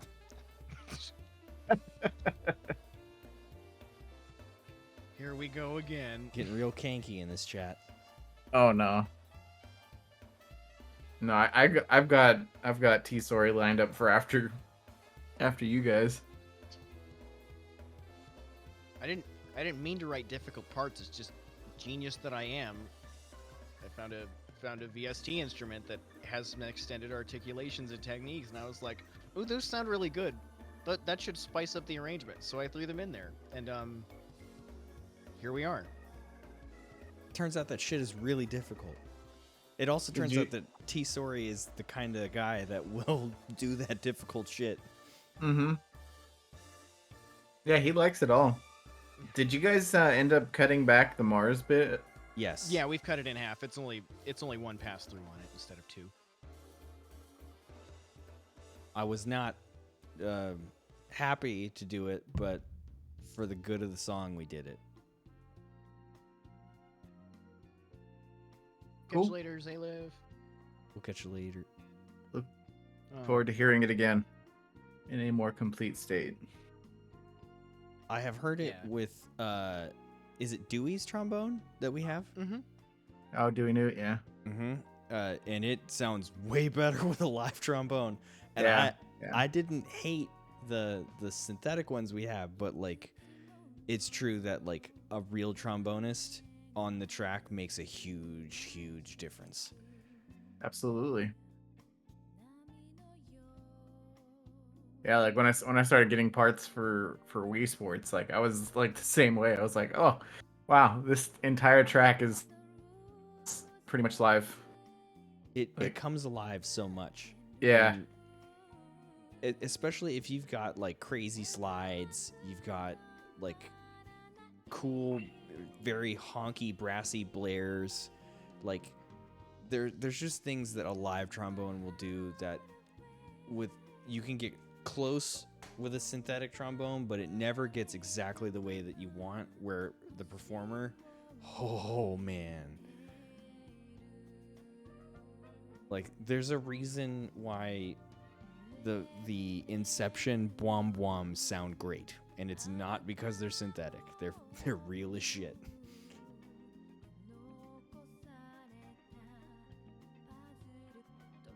Now Hans Zimmer is very like, we don't like him, right? The art that he's created for that movie was good.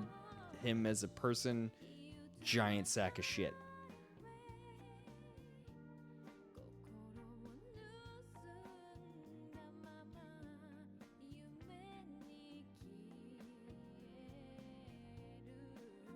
Is that a controversial opinion? Probably not. Hot take? No. I feel like that's like, it's not even a Goldilocks take. That's like cold porridge.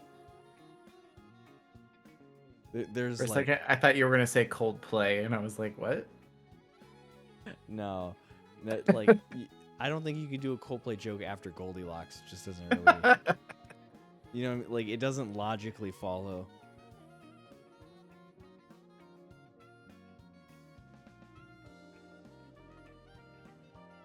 Oh man, what else? What else is in the haps? Now I have about 15 minutes and then I have to hand this over to you all because while my Thursday morning is not as crazy as the last 8 have been, it's still an early morning for me and I can't stay up too late. Hell yeah, thanks for jumping in, Dusk. We appreciate you. Yeah, I've had one of those weeks too. I had a 6 a.m. training class, quote unquote, the other day, because the location was East Coast. I was like, why? Why? This is not cool. Right, especially because that's like, oh, it's 9 a.m. for us, and you're like, but West Coast suffering right Yeah. now. And like, it wasn't even relevant to me at all. Like, that's the part that got me. I'm like, I am more than proficient in this. That's just rude. Yeah, Exceptionally. that's just how it goes. Like, I get all these accesses to different places, and they treat you like you're an employee of them, but you're not. It's like, so they make you go through like the like new hire kind of training things, and it's just like, no, I'm not your employee. Like, none of that stuff is ever supposed to be relevant to you, and they make it seem like it is. Yeah.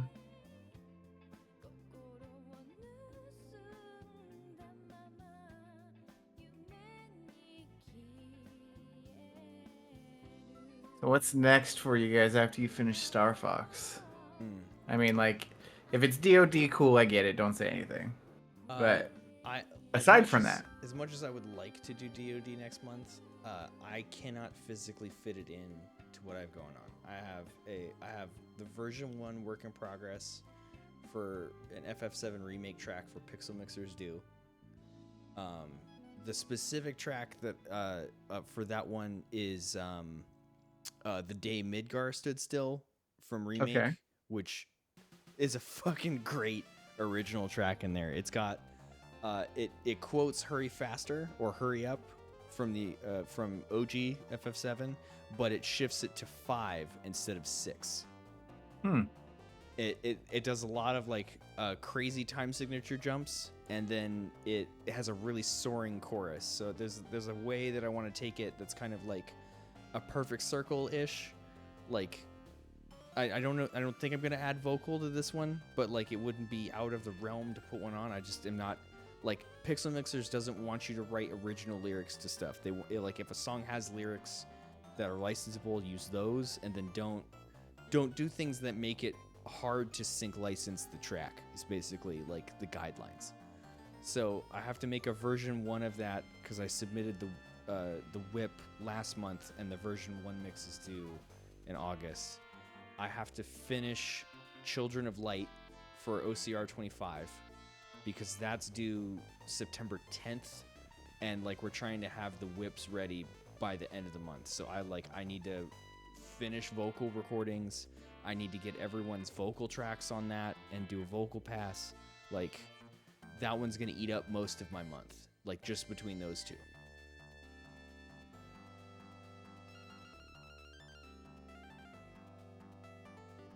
Awesome. Yeah, and that's the same for me because I'm involved on all those projects. Plus, Yep. I'm doing the mix for our Star Fox track. And like I bounced Children of Light off of Brad, and I bounced it off of Wes, right? For those not in the loop, that's Prophetic Music and Emunator, both of whom gave me really good feedback that require me to like rethink how I'm coming across the structure and mean some rewrites for the thing. They like I got some really good feedback for coming across the mix, especially because there's some moments that I want to take it in a post rock direction instead of just being kind of prog rock and heavy or prog metal even. And to do that, I have to kind of recalibrate the arrangement to make that work so that when I add in elements like a lot of reverb and a pad, like to fill in some of those spaces, I don't have the busyness of the guitar that's currently in there, making that not have enough room, right? I need to take a specific approach on the vocal. Like, I have to tighten up the pitchiness as well as like get a much better take on the ending, which is kind of like I'm afraid to do it right now. Like I don't feel confident enough in my ability to deliver it, but I also know that like I have to deliver it, so I don't have the luxury of being scared. I just have to jump in, and if it sucks, it sucks. Just do it. Exactly. Right? Like the worst thing that happens is that it's really bad and someone listens to it and goes, "Hey, I could do that for you."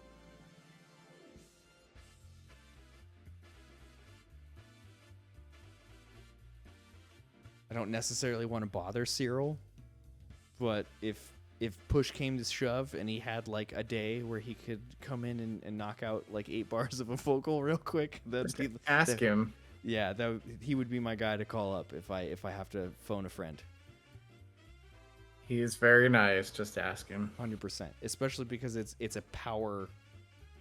It's like a super power metal vocal that I would be needing. Like, Yeah.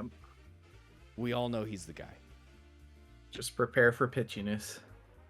I already have to melodyne my shit, so I'm happy to melodyne his too. I gotta learn somehow.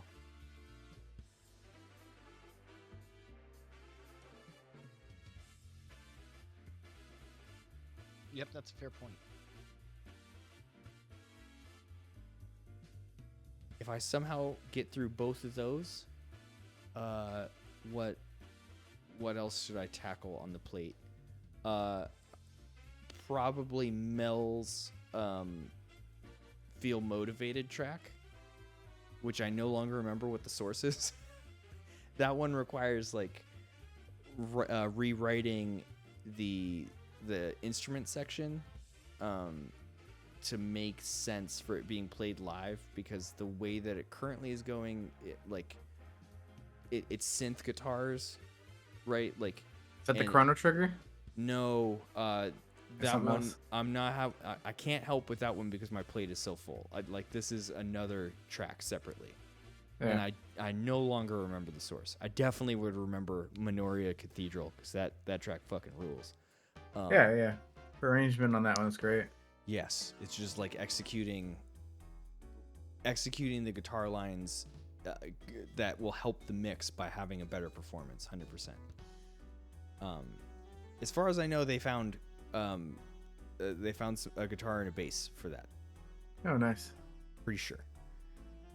And so that'll be awesome when that crosses the panel eventually on the redo. Yeah, I probably got to focus on that one because and I could be wrong. I don't think I owe any collaborators other than that. Now, if I do, I'm sorry. Like, you gotta wait another month. Like, needing to spend July moving houses really crippled my ability to do creative things. And it's crazy that I participated in 2 DODs in the time it took me to move. Well, to be fair, all you had to do on those DODs was guitars and some vocals. You didn't have to spend some time arranging or mixing. Also true. Josh, your gain stage keeps like moving further and further down. That's really odd because I'm not adjusting it and I'm staying about the same distance from the mic. I don't know what's going on. I'm not sure either. I suppose I could probably up the gain a bit. Yeah, This is a kick drum mic. Hell yeah, you've got like at least 4 dB you can bring yourself up. Yeah, no, for real. This is I thought I had an SM57 lying around. Apparently I don't. The only dynamic microphone I have in this house is a Beta 52A, which is a fantastic kick drum mic. Yeah, I mean it sounds good on your vocal. Yeah, I mean except for the part where it's massive. It's a pretty good vocal mic, and apparently there's precedence for using a bass drum mic as a vocal mic because Phil Collins uses a Beyerdynamic M80. I don't know. I just saw a training video on it last week at Guitar Center. Neat.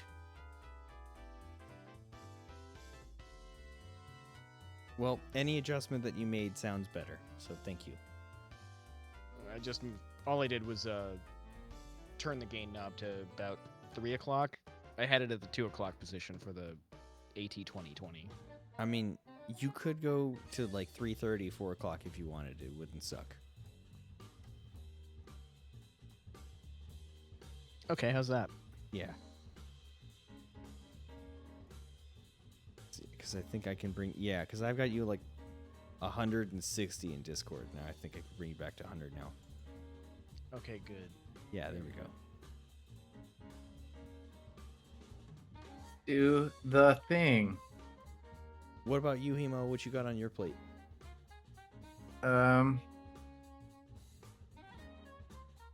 Try to wrap up this Flowstone track. Like pretty much done with it. I'm gonna just get that over to Sori so he can record a trumpet part. That should be like cakewalk for him actually. Not difficult at all. That one's gonna be gorgeous. I think so too. Yeah. Aside from that, I got lots of ideas. I really do want to revisit my Kongan concert track from 20 years ago because the anniversary is coming up, but I don't think I'm gonna make it in time. Because if I'm gonna do that, I'm gonna do it like big band, full live kind of thing, and that's gonna take a lot. Yeah, no doubt. Yeah. As I learned doing a small combo for Wii Sports, like editing that took a week, and that was 5 parts ish. So, actually no, 7 parts because I did like tenor sax 1 and 2, and then trumpet 1 and 2, along with piano, bass, and percussion. So, yeah. Lots of audio editing on that one. But yeah, that's something I want to do. I also want to finish my Turtles 2 track that I started a while back, and I also have an idea for a Hades track. Sick. And I keep fiddling with all the new samples that I bought, but they're really hard to use. Bummer. What about them makes them hard to use?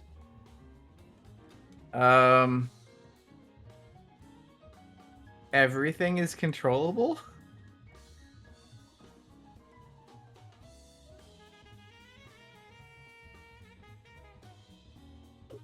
When you say everything, I know you So- mean everything, but like, what's included in everything? Let me open it up. So you can not only can you control, like mod wheel and like expression, so like, dynamic crossfade and expression, you also can control like and aside from like all of the articulation key switching and all that stuff, they have different levels of those plus like vibrato control, like how much vibrato you put in there, how much like how fast legato transitions are. They are legato samples, they have divisi samples. Yeah. It's like it's often just doing things that you don't want it to do, and so I have to set like 3 and 4 levels of automation on one channel before it starts working properly. And even then it's kind of crashing a lot. And I no. think that might have to do with Contact 7, I think. More Most than likely. the actual samples, but I haven't gone back to it. The Let's true see. cost of control. Yeah, they sound incredible, but it is a lot of work to get to that point. Let's see. I'm opening up one of them right now.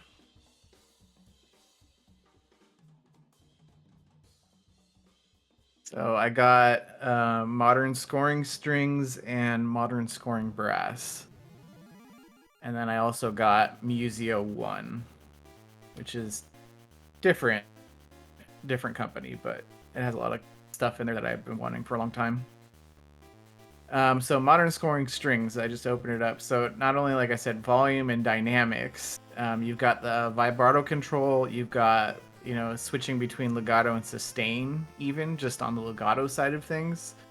And when you're doing that, you can switch up between glissandos, portamento and legato. And then also change up what they have is 3 different bowing types on each of those. So they have bloom, normal, and bowed. Bloom is like they have like a small crescendo or decrescendo to them. Or sorry, yeah, it's a crescendo only. And then normal is just flat. It doesn't like really do anything aside from that. It plays the note. And then bowed is like a slightly more accented note without being like a hard accent. It's just you get a little bit more bow to it. Then there's the transition speed, which also has 5 parameters in it as well that can be controlled.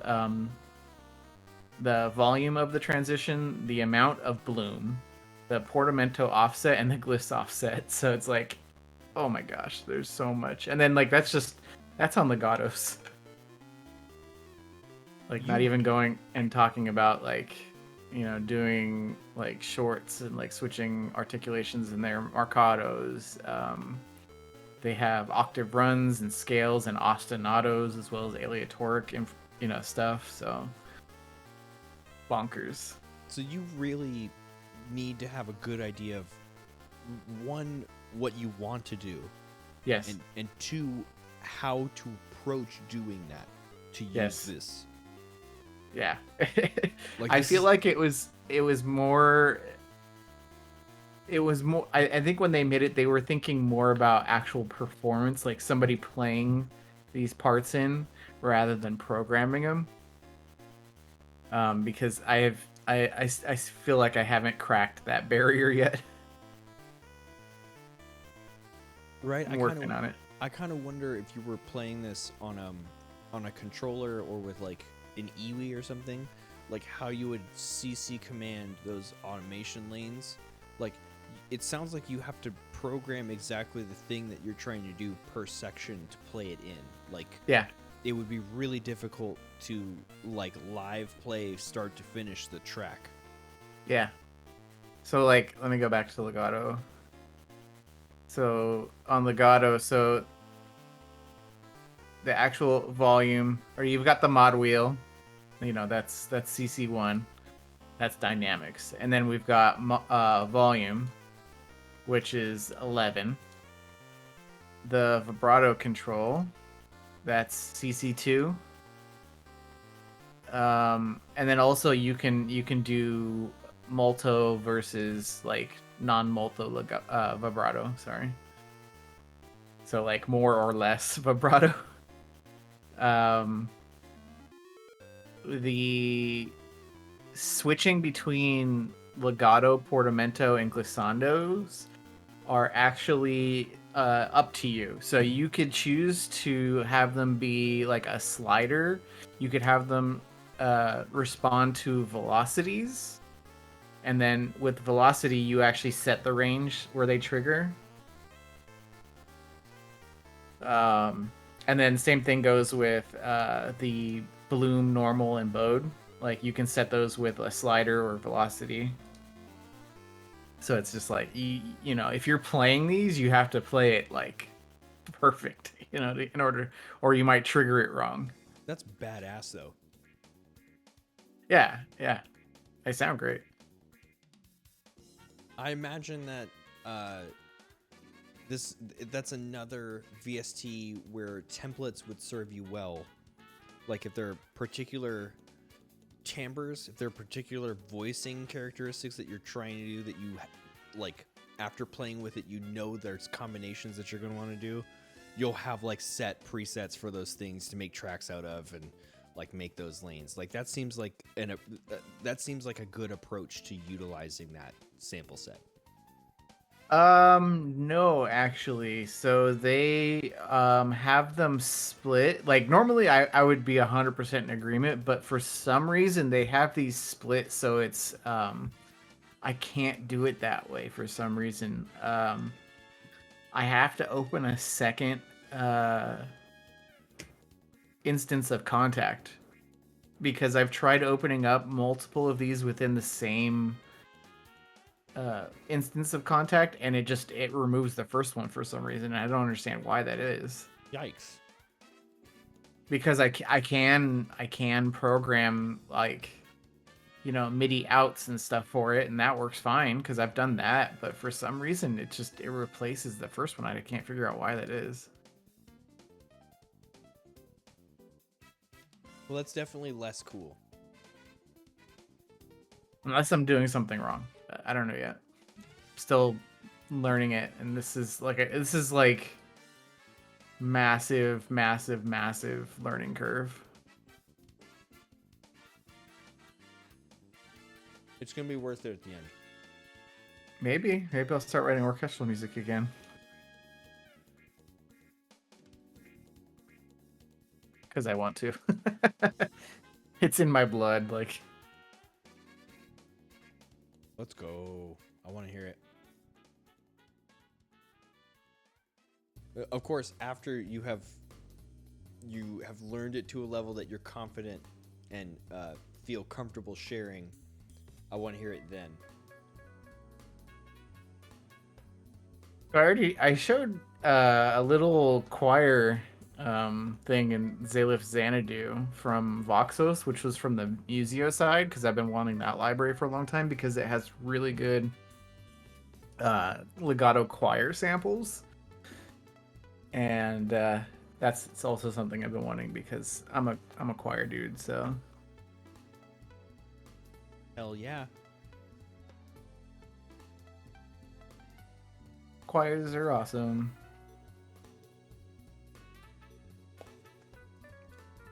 the rest of my space set up, and then I can be sharing more of my warm-ups in the Zalif Xanadu.